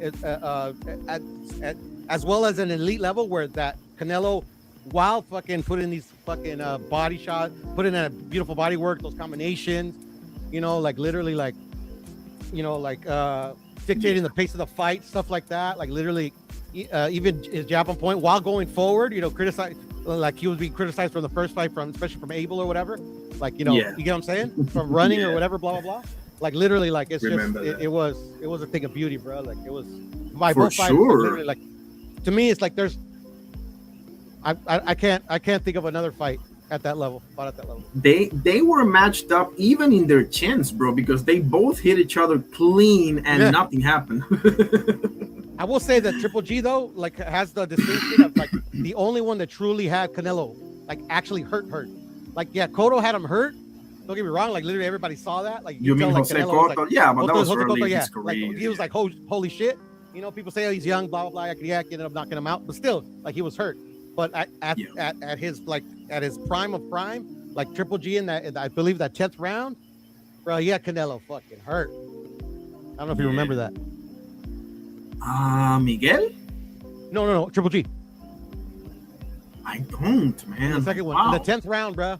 Like, Okay. I don't know if he hits him with a straight right or I forgot what punch, but Canelo was hurt. And the crazy thing about it, that like literally, like, Triple G knew it was hurt, right? And literally, Triple G threw once he hit him with that shot, and you could tell Canelo had a really good poker face, but like everybody could tell, like, oh, he had him hurt. Like literally, like Triple G threw like a rapid, not rapid fire, but like extremely fast, like 7-punch combination that Canelo dodged every single one, bro, on sheer instinct. Oh, I remember that one. Yeah, I remember that sequence. On sheer fucking instinct, bro. Like that was crazy. And then literally, like, you could tell, like, Canelo was hurt, bro. He was like fucking, like, you just saw the punches. You just saw red coming at him, so he was just like moving out the way. And then like the way he recovered, bro, was like fucking crazy. Unbelievable, man. Canelo's got a fucking chin, bro. Like, Canelo's got that fucking chin, man. All time. My top 5 chins of all time is, let me see if I remember. Canelo, Triple G, George Foreman, Marvin Hagler, and Julio Cesar Chavez. And I'm forgetting somebody else, bro. I swear. Floyd Mayweather had an excellent chin, underrated in my opinion. Somebody else, bro. Somebody else that I'm forgetting. But those 5 are pretty nice. You know, Foreman, I mean, my goodness. But Trinidad here is saying Muhammad Ali, bro. Shit, man. I wish I... son of a... Oh, man. I'll remember, and I'll get back to you on that one. Because I know I mentioned 5, but Eric Morales, bro. Es terrible, bro. Barrera had an excellent chin too. You know, he got knocked out by Junior Jones. Junior Jones, but still, fucking excellent chin, bro. Maromero Paez had an excellent Oh my god, bro, like a real chin, bro. Jose Luis Ramirez, El Zurdo, excellent chin. Salvador Sanchez, excellent chin. Salvador Sanchez, bro. I can't say enough great things about that man, bro. Like I can't. Like he's from he's not from like Guadalajara, or he's like from Santiago de Tinguesteno, I think it's called, or something like that. Mexico, Ciudad de Mexico area, but yeah, that's Pueblo that he's from. Cepeda, that's in Mexico City. Okay. Cepeda's very close to his hometown's very close to Salvador Sanchez. Okay, Bruce Gas, how you doing, my brother? Everybody check him out. He does trivia. Yeah, LaMotta, bro. Come on, bro. Oh, that's the one, Jake LaMotta. That's the one that I forgot about. Like Bruce was saying, Chuvalo had an excellent chin, bro. Chuvalo. I'm about to order a book on the man. I love that guy, man. That's a man. That was Juan Manuel Marquez. That's another one. Don't even say. Yeah. Do you remember when he got dropped by Michael Cassidis, bro, and he recovered from that? I thought he was gonna get knocked out, bro. Bro, the way he went down. I think Cassidis was like the one that was like, yeah, this guy's about to knock him out. Yeah. Fucking unreal, bro. And then the first Manny Pacquiao fight, I thought I was gonna get knocked out, bro. But that's when everybody like, okay, that's when he got dropped 3 times in the first round, right? This motherfucker, like literally, like he was about to get, but bro, that's what he's like. Everybody noticed, like, okay, this motherfucker. Yeah, he's for real, like that. Yeah, he's like, yeah, this guy's got a chin, and then like literally, that's why like people like always get it twisted about like because you get knocked down means like you're chinny. That don't mean shit. Just ask Juan Manuel Marquez, like motherfucker, right? Was knocked down by like I can knock down Juan Manuel Marquez. Yeah, I mean, even George Foreman in that Ron Lyle fight, like he got dropped in one of those that bro, I still can't believe he got up. Like he fell to the ground like a sack of potatoes. You know, like he didn't, like he just fell, like he didn't, put his hand and he just fell to the ground. Yeah. There's so a it saying happens, bro. There's a saying in Mexico, in fighter circles between fighters, caerse is cool. Está bien. Pero pararse es requisito. Exactly. He said that falling getting dropped down is okay. Getting dropped is just fine, but getting up is a requisite. Exactly. You have to get up. Don't matter if you're knocked down, you got to get up. Margarito, I have mixed feelings of him, and facts we facts. we had that conversation. That was his. Yeah. He's like reminds me a lot of who we were talking about earlier. Bobby Chacon, Brandon Rios, any of those fighters that literally like, yeah, they it's like most of the time like it's like they didn't have no defense. It's just like the way that they fought, and then like each of them like literally like I don't know, like it was like Roberto Duran to a certain extent was like that's another one that other than like Bobby Chacon, Roberto Duran took a lot of fucking punishment throughout his fucking for sure. He kept on ticking. I got mixed feelings on Duran as well, bro, and the reason is I don't. People hammer me on this one. It's just that arguably the greatest to ever fucking do it. No, actually, a couple of people here have him as their GOAT. I spoke to a couple of and it's very warranted, bro. Like this guy, like literally fought for I don't know how long, and I don't know how many weight classes. Like literally, like he was Canelo before Canelo. He fought in 5 decades. A short midget fighting these fucking 7-foot gargantuans and shit and beating the shit out of them. You know? I mean, listen, man, that Ken Buchanan fight. Let me tell you something. He was getting. Let me phrase this correct. Ken Buchanan was matching his energy. Let me just put it that way. And he hit him after the bell, bro. Mm-hmm. Badly. And he never gave him a rematch. That left a bad taste in my mouth. You know? I don't know. It happens, bro. What are you gonna do? Yeah, for sure. Yeah. You know, like, shit happens, bro. Like, I don't want to be the guy. Duran was just nuts, bro. Yeah, I mean, nothing left to say. Like he fought in 5 decades, fought literally everybody. He spun the block on Esteban de Jesus back in the day. And, the fight, I told, who was here last night? Lone Star Steph, I think, or Ty. I told him that, to me, when I was most impressed, people always go to Iran Barkley, and of course, I mean, he was coming up with the no mask debacle and all that, but he really impressed me against Marvin Hagler. My excellent. There's a lot of people that think he beat Marvin Hagler. Yes, you know that was like 7-5 or something like that. You know, it was really, or was it 15 rounds? He was expected to get his ass beat, and he didn't. I thought Hagler was gonna because I think that was after Hagler Hearns. So I mean, I know the triangle doesn't work, obviously, but the natural thinking for a casual is look what Hagler did to Hearns, overlooking the fact that Hagler, if he doesn't switch, he probably gets murked by Hearns. And Marvelous is my favorite fighter of all time, okay? But that's the truth, right? That's the thing, though. Like, there was no... It doesn't matter, like, if Hagler was just never going to lose that fight, bro. Yeah. Like, literally, Hearns did everything that there's no variable that Hearns didn't do in that fight to win it. And he didn't. That's the only time I've ever seen Hagler literally holding. Literally hold him. I never seen Hagler hold. That's the beauty of boxing. One of the beauties of boxing, while I'll always love the sport, is that like literally you can literally will yourself to a victory. Absolutely. Let me show. It's tough. It's hard, and it doesn't happen often. But right. It literally like it don't matter. You're not just you can't win. You just don't know it yet. Look at this, bro. My goodness. Woo-hoo-hoo-hoo. Make it rain out there, homeboy. And that's Danny Jacobs. He may not be an all-time great fighter, people. He was a top-notch contender, bro. Yeah. No, I mean this was a unification, bro. Like literally, like this was this was prime Jacobs. Yeah, the Miracle Man himself, bro. And like literally, like it was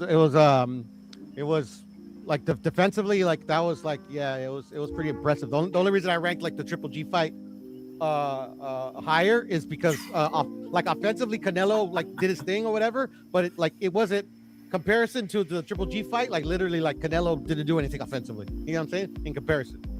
Exactly. And I remember the punch that Jacobs landed on him clean too. Oh yeah. Canelo like almost like smiles at the fucking guy. He just like takes it like literally, like he fucking beautiful, perfect shot. Like literally, like put his weight into it, like almost a haymaker. Canelo just kind of like fucking looked at him like, that's it. That's how you. That's okay. I was like, holy shit, man. But defensively, like that Bivol fight, bro. It's like that's Canelo will never be as good defensively as he was in that fight. I mean, offensively, Offensively, oh my god, he was horrible. Shown in the stats. But a lot of people, because Bivol won and he won clear, is how poor offensively Bivol was as well. I think do you think that like literally Bivol didn't land shit? It was like fuck. Neither did Canelo, but but like bruh. And then the thing is too is like, like literally like that's kind of like the point where like even like the people that are starting to come around with Canelo, like some of his biggest haters, like gave him a reason to hate on him again when he lost. I'm hearing like how do you say, like you're cutting out a lot. What's up, brother? Okay, now it's way better. Go ahead. Oh, sorry. Yeah. But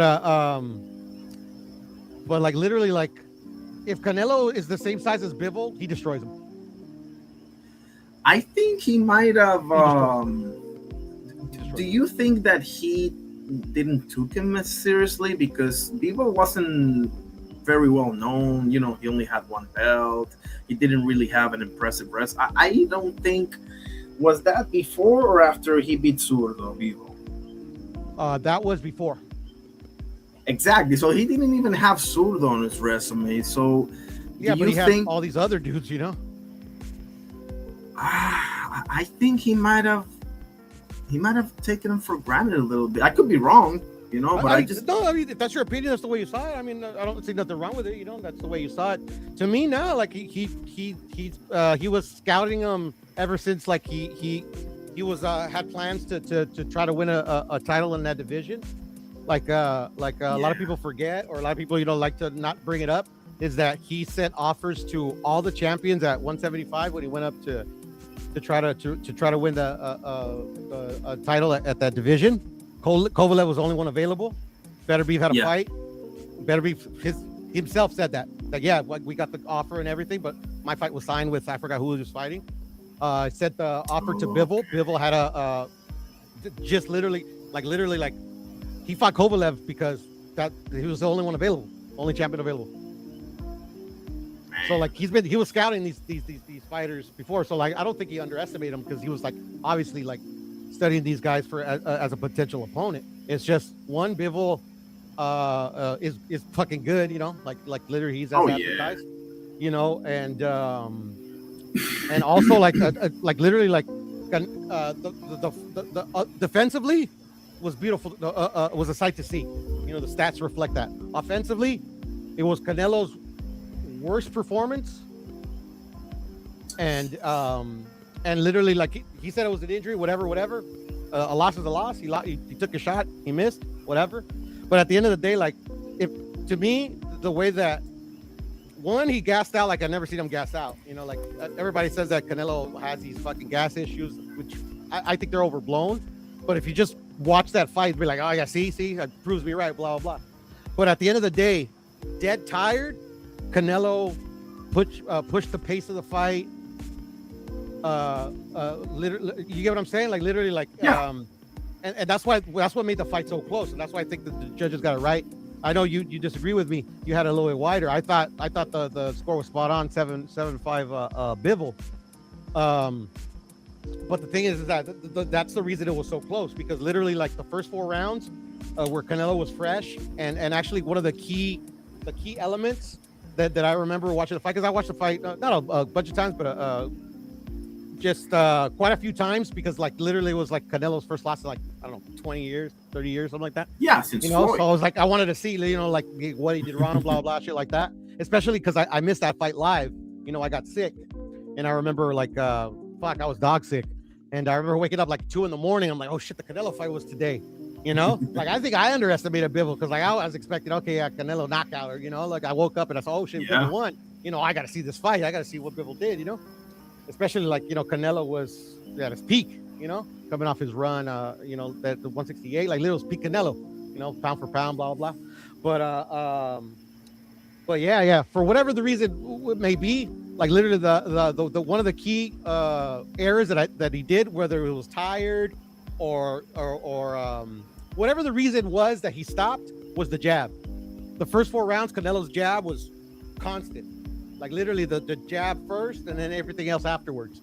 And to me, like won those first 4 rounds, not easily, because like still with the jab, he was most successful, and then he got some really good uppercuts and hooks in there as well.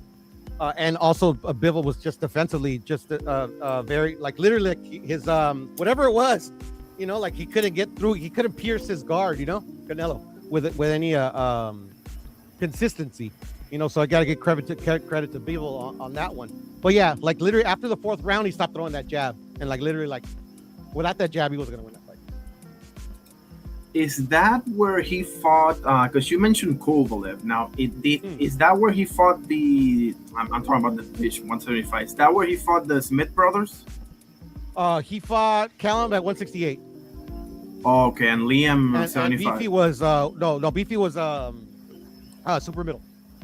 Oh, okay.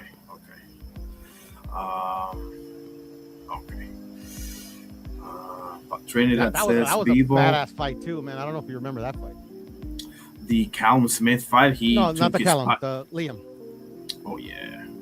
Because like people forget, Liam was fucking having a good fucking fight, bro. People don't give that guy enough credit. I mean, he slapped Chris Eubank Jr.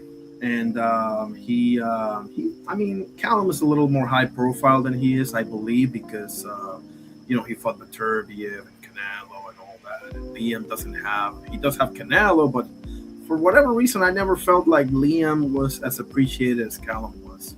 I could be wrong about that, but yeah, I hear you. Kind of flew on the radar too, you know, like. You know, exactly. and a lot of these fighters, like regardless of where they come from or whatever, or how good they are, a lot of these guys flew under the radar because of Canelo. Exactly. Like literally, like especially in the you know, Canelo's still a humongous star now. Like you could say even more so than he was back then. But like literally, like the hype and like the frenzy over Canelo when he was at 154 is just like overshadowed any fighter. So like literally, these guys were overlooked because everybody had their eye on Canelo. Exactly, which goes to show you how great he truly is, man. And listen, I'm trying to be as objective as possible because I have strong opinions, but I'm trying to, like, you know, pump the brakes here and be fair, because the problem with being harsh with your criteria is that karma has a way of using that same criteria against fighters that you like, you know. So yeah, no fighter's above criticism, to be honest. And in Canelo's case, like me, I've never been a big like I'm not gonna suck any fighter's dick. You know what I'm saying? Like, you know, I'm not gonna you know what I'm saying? Like my favorite fighter of all time is Chavez. Like Chavez is the only one like I'll cap for it. And even for him, there's limits, you know. But like literally, Canelo like gets shit on for everything and anything by motherfuckers that fucking wouldn't know a boxing glove from a fucking busted condom. You get what I'm saying? So at the end of the day, like I still try to keep my like my opinions of anybody tempered and my criticism and my praise. But fuck that, bro. Like literally, like they're in black and white. Like literally, like right now, obviously he is what he is. But like, bro, I'm gonna call it down the middle, bro. Like motherfucker was dope. Exactly. Like literally, like it was best in the, like it was best for a long time, bro. Like literally, like it's not easy, bro. Like a lot of people like to say, oh yeah, he was manufactured. Okay, all right. They're all manufactured to a degree, man. Yeah, no, yeah. Exactly. I feel you that. That goes without saying, but like, yeah, it's just like, because that's the thing though, like what Floyd did, De La Hoya, any of these guys that were like face of boxing or like literally their fandom or their almost their myth is that big, it's almost unbelievable. So you're gonna have more haters than people like singing your praises. And he's one of the ones that has best handled all that fame and pressure. I can't remember the last time that I saw. People can talk about the thing he had with Oscar and the thing he had with Poppin or whatever, but as a outside of the ring, I can't remember. Like, unfortunately, Mike Tyson had all sorts of, especially when the old man passed away. He had all these scandals and everything with Robin Givens and legal issues and this and that. But Canelo's one of the ones that I can say I can. Maybe I'm forgetting something because I don't really follow this guy's personal life because I don't, that doesn't interest me, because everybody's got skeletons in their closet, and I hate it when people start saying, "Well, you remember when he did this?" I'm like, bro, if you're gonna go that route, then you're gonna hate everyone, Yeah. I mean, he's no different, bro. To me, in my opinion, he just got ahead of it better than any of these other guys. This guy like has like fucking, I don't know, like 4 kids with like 4 different women. Like when he was young, like the motherfucker was, I'm sure he still loves it now, but he loved the bitches, like literally, like he was like he still is, but like obviously it's a lot more tempered. But like he had a reputation, and he had that reputation because, like you said, he got in front of it. So like you would hear like rumblings, but he had a temper, especially a really bad temper when he was young. I remember like he got sued by one of his stablemates when he was young because he ended up breaking his jaw and he had to pull out of a fight. Yes. It's a guy, a fighter by the name of Archie Flores. Okay. They got into an argument in the gym, and he ended up breaking his eye socket or breaking his jaw or whatever because he kicked his ass. He has a reputation, not as much now, but still, but now he's like more, he's just a bit different, but like his majority of his career, he had the reputation, and a lot of people say warranted, of being very dry, muy seco, he was like almost annoyed to talk to you. If he didn't know you, he wouldn't. You get what I'm saying? He wouldn't give you a sound bite. Like I don't even remember like a lot of the like. He never, until he actually started talking, like maybe after like I can't pinpoint it, but like around like maybe the Danny Jacobs, because for the longest time, I don't know if you ever heard that, like he wasn't ashamed of it, but he didn't like how he sounded in English. Oh, okay. Yeah, like he spoke and understood English since he got here. Since he got to the United States, back whenever it was when he fought fucking Matthew Haddon, whatever. He knew how to speak English. He understood it. He spoke English to other people. He just never spoke it on camera. Like if you see all the build-ups to all the other fights, like not the ones now where he talks, but like all, like literally like 90% of his career, he don't say shit. He's sitting there with his shades on. Translator, yeah. And then when they ask him, like, with a translator, like literally first saying his shit and the translator translate for him, just saying like, just like, just like kind of like, a lot of Mexican fighters get that label. So like, yeah, I'm so happy for this opportunity in Spanish, right? Oh, gracias a Don King por darme la oportunidad. Y muy, tengo mucho, like shit like that, like real humble, Exactly. Like literally, but like him, he's like even less than that. Like he didn't say shit, and a lot of people like literally like that was kind of like one of the things that like his biggest detractors in Mexico. is like in Mexico, like a lot of Mexican fighters, they expect you to be a drunk, which Canelo is, by the way. You know, Yeah. he's had cash and never hit it. You know, it's just like he's not like we're like fucking, you know, like all these other dudes coke prop, like literally like he was already very disciplined when like the cameras were on, you know, like but he partied just like any other, you know, like how do you think he has all these fucking kids, you know? There's por todos lados and shit, you know.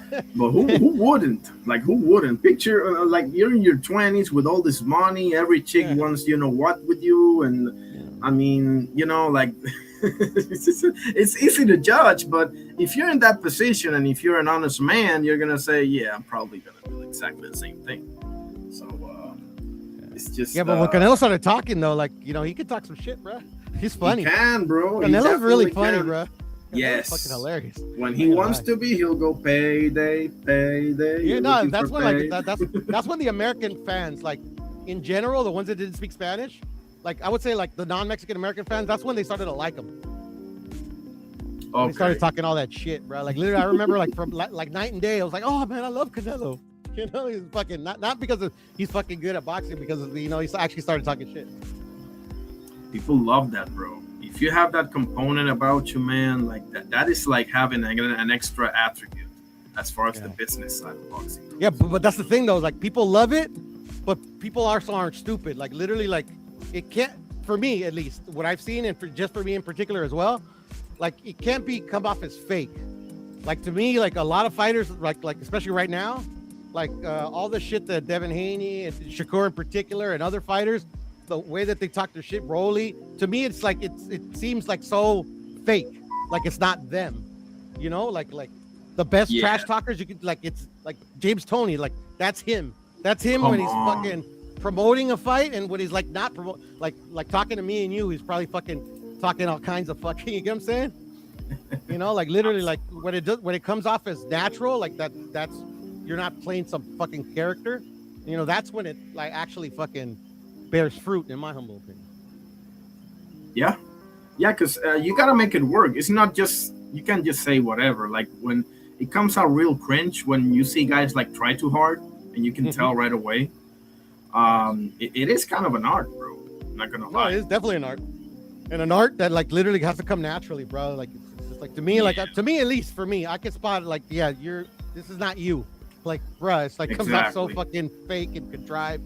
Like just shut up. Like shut up is valid. Like Manny Pacquiao never said anything and people loved him. Right. Like it's not, you know, the only way to make it either. You know, fucking Marvin Hagler, same way, bro. Like the motherfucker never said a goddamn thing, but like maybe 1-2 things. Every now and then he'll throw in a little fucking, you know, sound bite. Yeah, he wasn't known for that. He didn't say anything. Yeah. He's like, you know, like I just know I'm coming for war. You know, said like little fucking, you know, like fucking like a second sound clip that like most of these fucking like the people that like promoters hate, you know, because then they have to actually do their fucking job, you know. Right. Exactly. And Trinidad is absolutely right. He said Broner riled some people up in his day, which add to the Maidana fight. Yeah. But for me, Adrian Broner is a goat at that. To me, Adrian Broner, but you can just tell, like, I've seen a couple of his live streams that he's having right now, but even before the live streams, like all of his fucking extensive social media catalog that he has throughout his life and his career, like that's who he is. Like, it doesn't come off as like literally like he's like somebody had to write it for him, or he's coming off like literally that's him. Like literally, like to me, this the best trash talker next to Muhammad Ali, bro. What about Ricardo Mayorga? Mayorga was cool because it also came off as like not fake, you know, like not saying shit, just like now. I wouldn't put him at the Muhammad Ali level. to say shit. Well, yeah.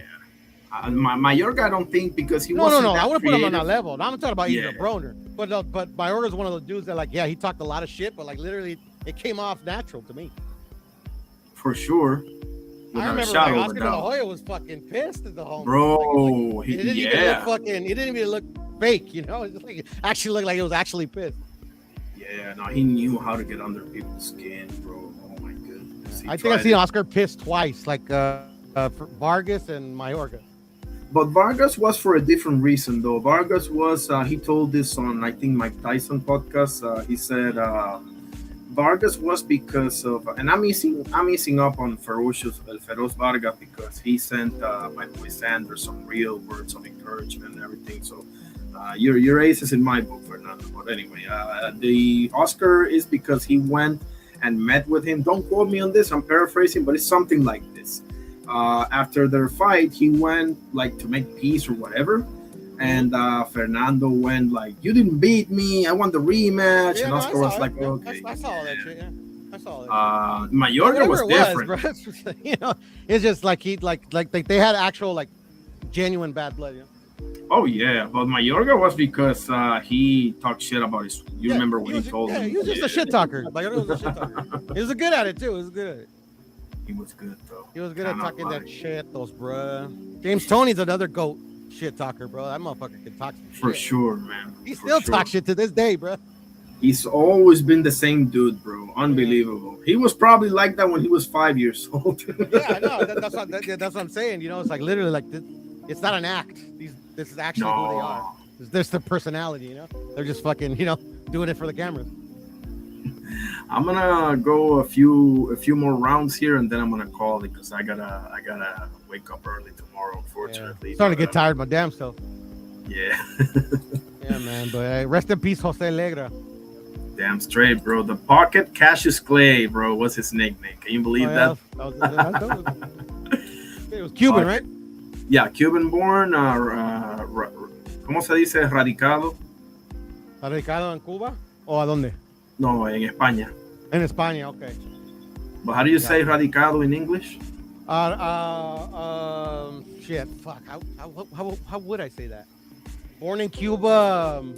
Well, let's just say he lived most of his life, right? Yeah. So he was he's Cuban fighter fighting out of Spain. Exactly. Yeah, he became a citizen and everything. Yeah, it's like Chavez Senior. He's like he's from Culiacán, but está radicado en Tijuana. You know, that's where like literally like. Oh, okay. That's where his trainer was at. That's where he fucking made his career. You know? Awesome. Here we go. Livingston Bramble versus Bramble Mancini 1. We're up to like I think 6th round or something like that. Something like that. Of this fight. Mancini does not go up on his toes, but he's using the left jab to work off of, taking the left jab from Bramble, though. You know, for the first time, Bramble is starting to use his jab. Really a surprise. He's got the reach and height advantage, and he's got a fairly good left jab, but the punch has been in mothballs until this round. Great body work by Mancini. How you with the opinion that a very thin-waisted fighter takes less of a shot to the body? I think it depends on the fighter, the kind of shape they Irony. Sorry to interrupt. Did you get my text? Oh, give me a second. Oh yeah, I responded to it. Yeah. Okay, cool. Sorry, I haven't checked my phone. I was gonna ask you that before, and it literally just popped in my head. Yeah, for sure. Appreciate it, bro. Don't trip. Yeah, anything you need, bro. Same here. Fighters who did have a thin waist, obviously, and did take body shots well. But Mancini wants to test the middle of Bramble, and he wants to tire him out for later. Mancini's been a long distance in a number of his fights. Bramble, not so much. I love that lead uppercut and wham, the right behind him, bro. Love that. Mancini scoring effectively. Real quick, my bad, Irony. Trinidad, he was born in Sonora, grew up in Culiacan, and like fucking, you know, started like his career in Tijuana. He actually lives in Tijuana right now. That's Julio Cesar Chavez or his Senior, yeah. Chavez Senior. Okay. Awesome. Tijuana is up north, right? Tijuana is it's where I'm at, West Coast. Oh, okay. So it's south. Okay. Baja California Sur. Baja California Sur, that's what they call it. I'm mistaken for Sinaloa, aren't I? Sinaloa, yeah, that's more. Sinaloa is not that actually that far, but yeah, it's starting to go. Well, from my direction, more south. But from like I guess from the center of Mexico, yeah, it would be. No shit, I don't even know. I ain't gonna lie, I'm not being fucking like it, but yeah. But yes, where I'm at, Tijuana is south. Okay, and yes, that's why the state is Baja California Sur. Okay. And yes, Trinidad. He was born in what's the name again? Baracoa, Cuba, I think it is, and he went to Spain because obviously in Cuba you can't turn pro over there, and he was at first located in the region of Galicia, which is how when they call somebody Gallego, it means that they're from Galicia, Spain, and ended up in Madrid. So, yep. Trinidad says Tijuana is borderline town on the West Coast. It is. Okay. Awesome. Border San Diego, 2 hours from me. Okay. Excellent hookers. Bramble, in fact, has never been. Say that again. Excellent hookers, prostitutes. Some of the best in the world. There you go. No cap. Hong Kong. If anybody's in the region, bro, go to Hong Kong. You won't be disappointed. Last 10 rounds, he's been that distance 3 times. Munguia's baby mama's from there, to be honest. Rounds or more. Say again. Munguia's the wife of his kid. She's a stripper from that strip club. Holy shit. She was. Exactly. There's a fact. Well, because fucking Munguia's from right there, bro, where that fucking Zona Norte. Anyways, go ahead. I didn't know that. Appreciate it. Hey, pussy's pussy, bro. Some people fall in love with the pussy you gotta pay for, but it happens. It panned out. Right? Well, it didn't pan out. They actually broke up recently, but you know. Oh shit. You know, shit. It is what it is, bro. Hey, bitch is fine, bro. Like I'm not mad at him, you know. Exactly. He just should have, pulled out, bro. Wore a condom, bro. But hey, man, it is what it is, bro. You know, sometimes life happens, you know. Exactly. And Munguia, I've been on his ass forever, but in all reality, bro, he impressed me against Resendez. Yeah. Fucking Munguia's that dude, bro. I don't know why people fucking say he sucks. It's just that I mean, you know what? He lost to a Frenchman that nobody heard of. Like that happens, right? Bro.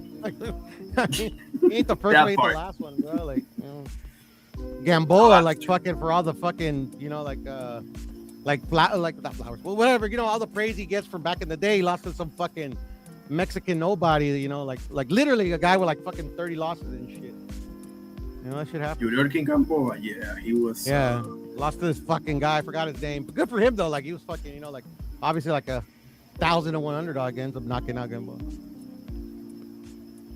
Yeah, he had a lot of prime Gamboa too. Oh yeah, that was before Bud Crawford, right? No, that was like 2 fights after, but. Oh, okay. Yeah. But still, like literally, like I think that was what finally killed the Juanma fight when he lost that fight.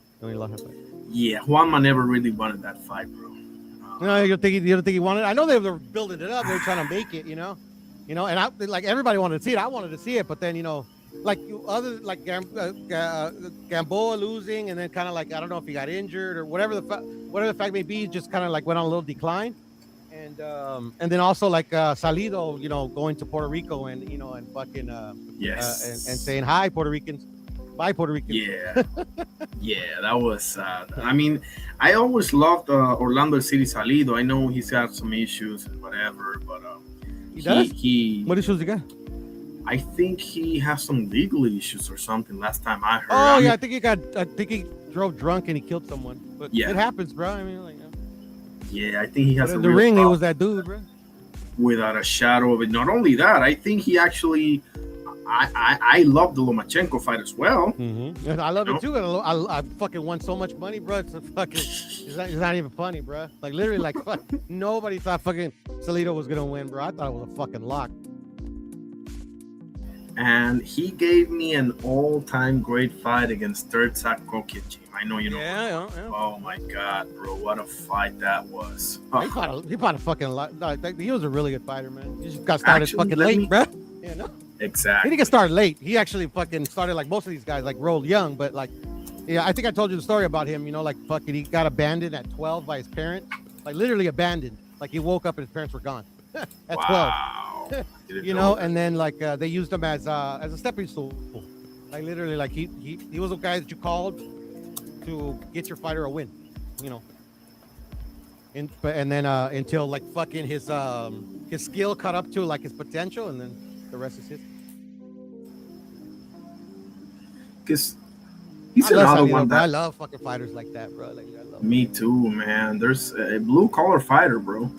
It's not even blue Through and collar, through. just like literally like he wasn't supposed to be what he was. Like Exactly. like literally like Yeah.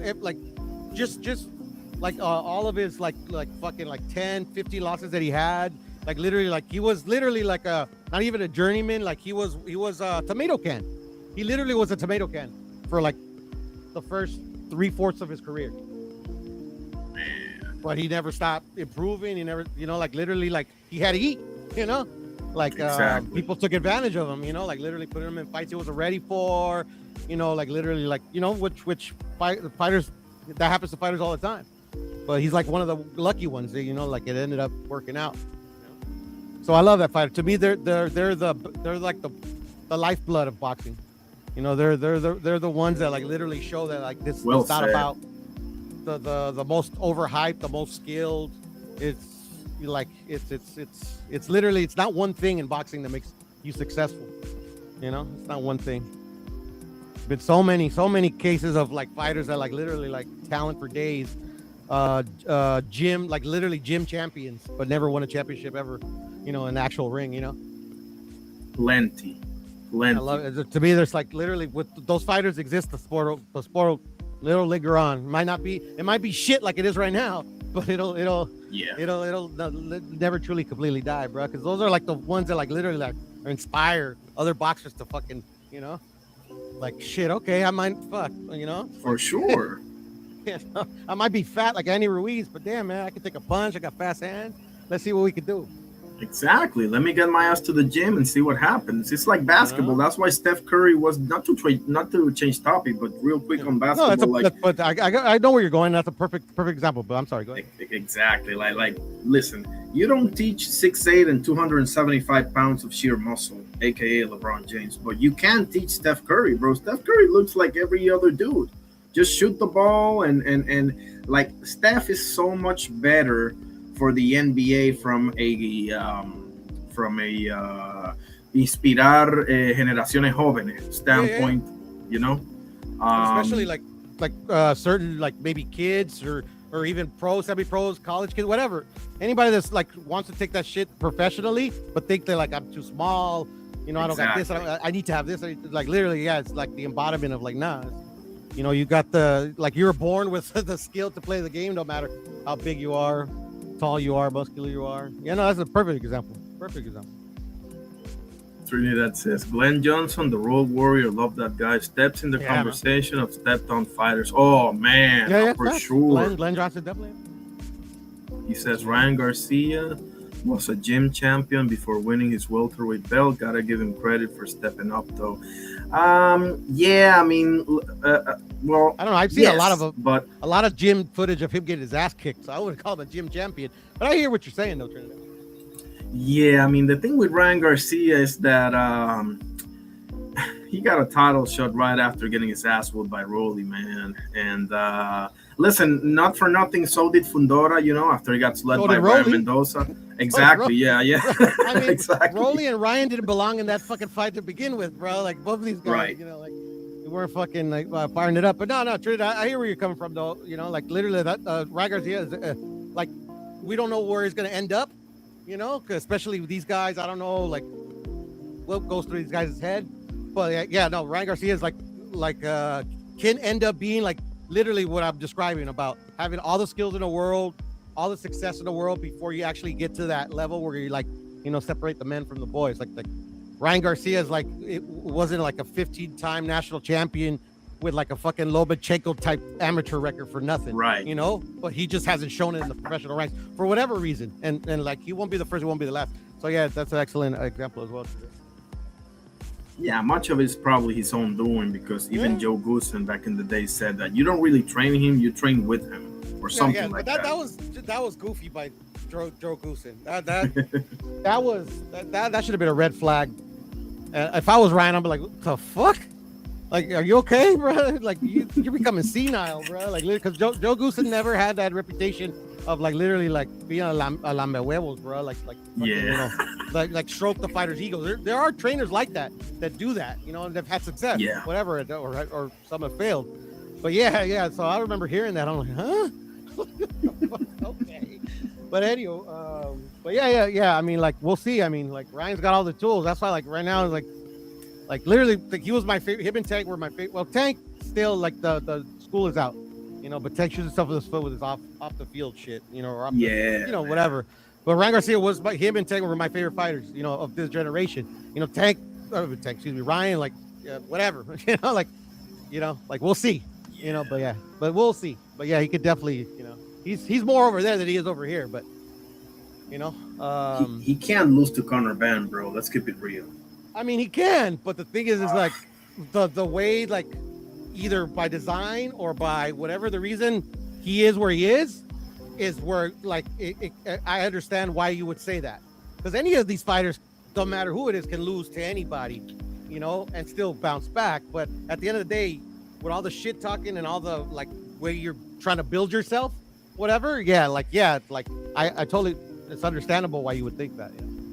Yeah, because listen, it's one thing to lose to Tank Davis. It's one thing to lose to what's his face, Rolly, to a degree. But it's another thing to lose to a guy that only has a last name, bro. Like, seriously.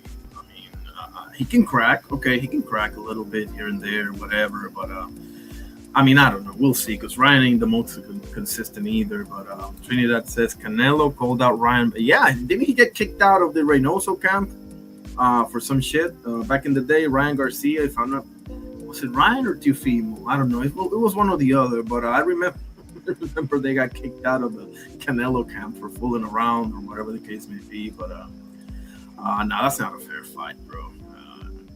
Listen, Ryan Garcia has a mean left hook and he has quick hands and everything, but come on, buddy, you ain't gonna do shit to Canelo, bro. Chill out, Ryan. Chill out. I'll play one more round and then I'm gonna. Well, it's 1 minute and something, so I'll play the remainder of this one and then the other one, and then I'm gonna call it. And in my next live, I'll finish it up. Next classical fight is probably going to be James Toney versus Mike McCallum, but put in the chat which classic fight would you like me to watch on my live next. Everybody chime in there. I got a bunch of them in my head. I got Archie Moore versus Yvonne Durrell, one of the top 5 greatest fights I've ever seen in my life. If you haven't seen Archie Moore versus Yvonne Durrell, my goodness, you are missing out, fellas.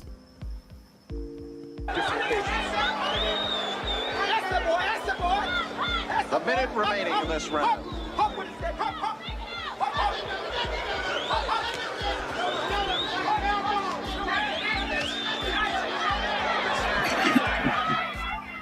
Mancini now trading with him.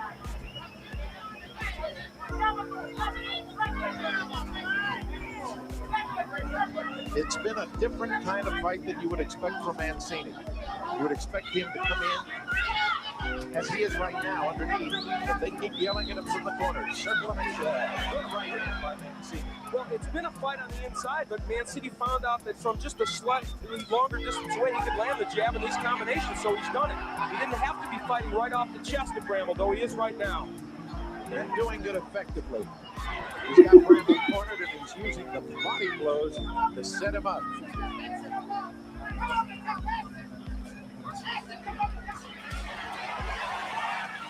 Hey,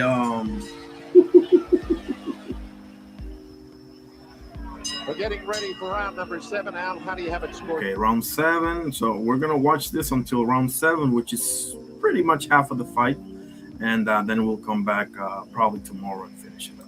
Through the first 6. I've got Ray Mancini leading 59-56, and believe me, those rounds have been very close. That was sweet. I gotta see that combination again. I'm sorry. Lead uppercut, pam, pam. Leading 59-56, and believe me, those rounds have been very close. So the judges may be seeing it differently.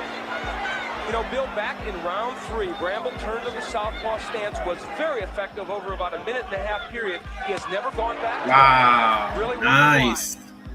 Mancini now using his nice, Bramble. See, he punched right in between his combination. Bramble did. Mancini. There we go. Bramble got it with a right hand.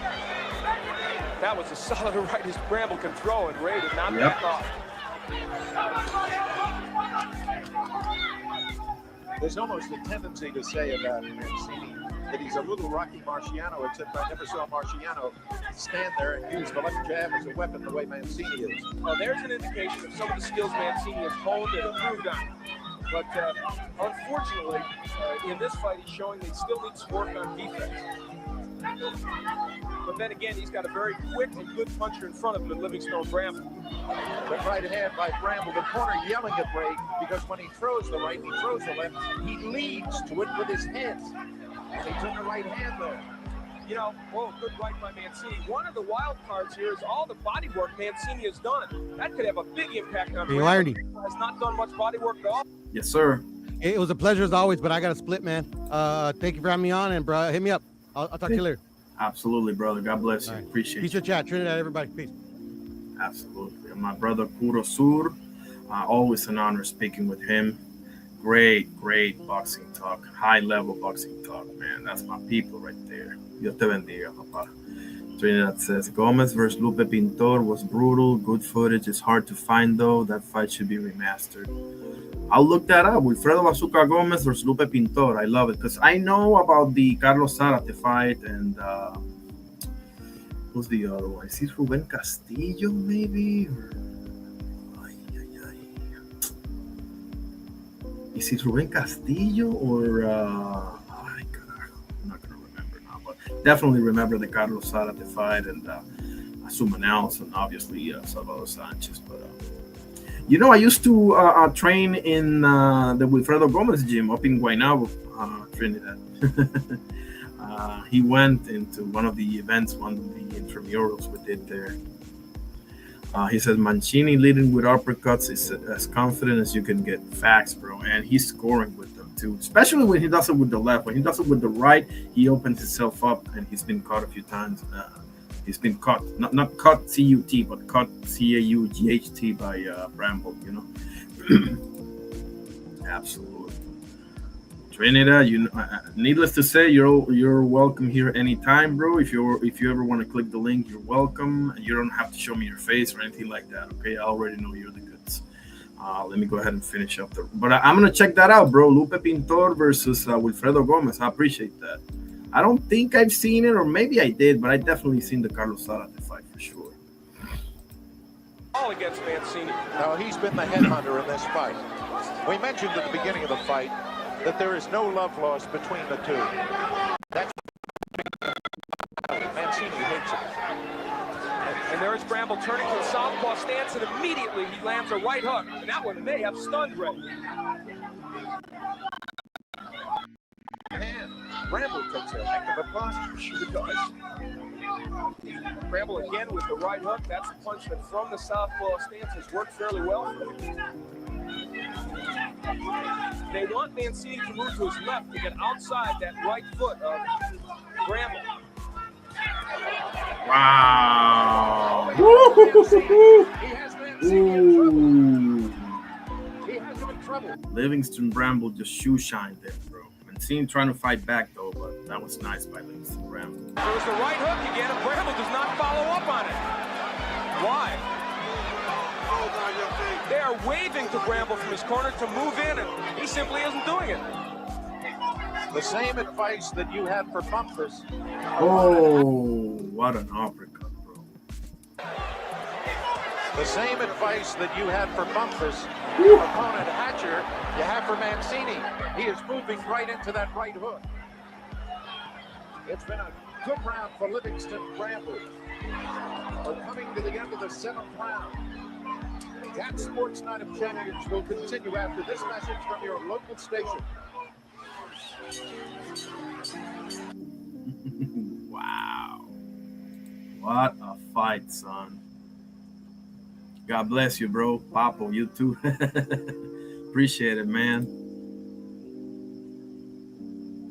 Irony, you're in for a treat. That fight was insane, to say the least. Oh, yeah. Now I gotta watch it.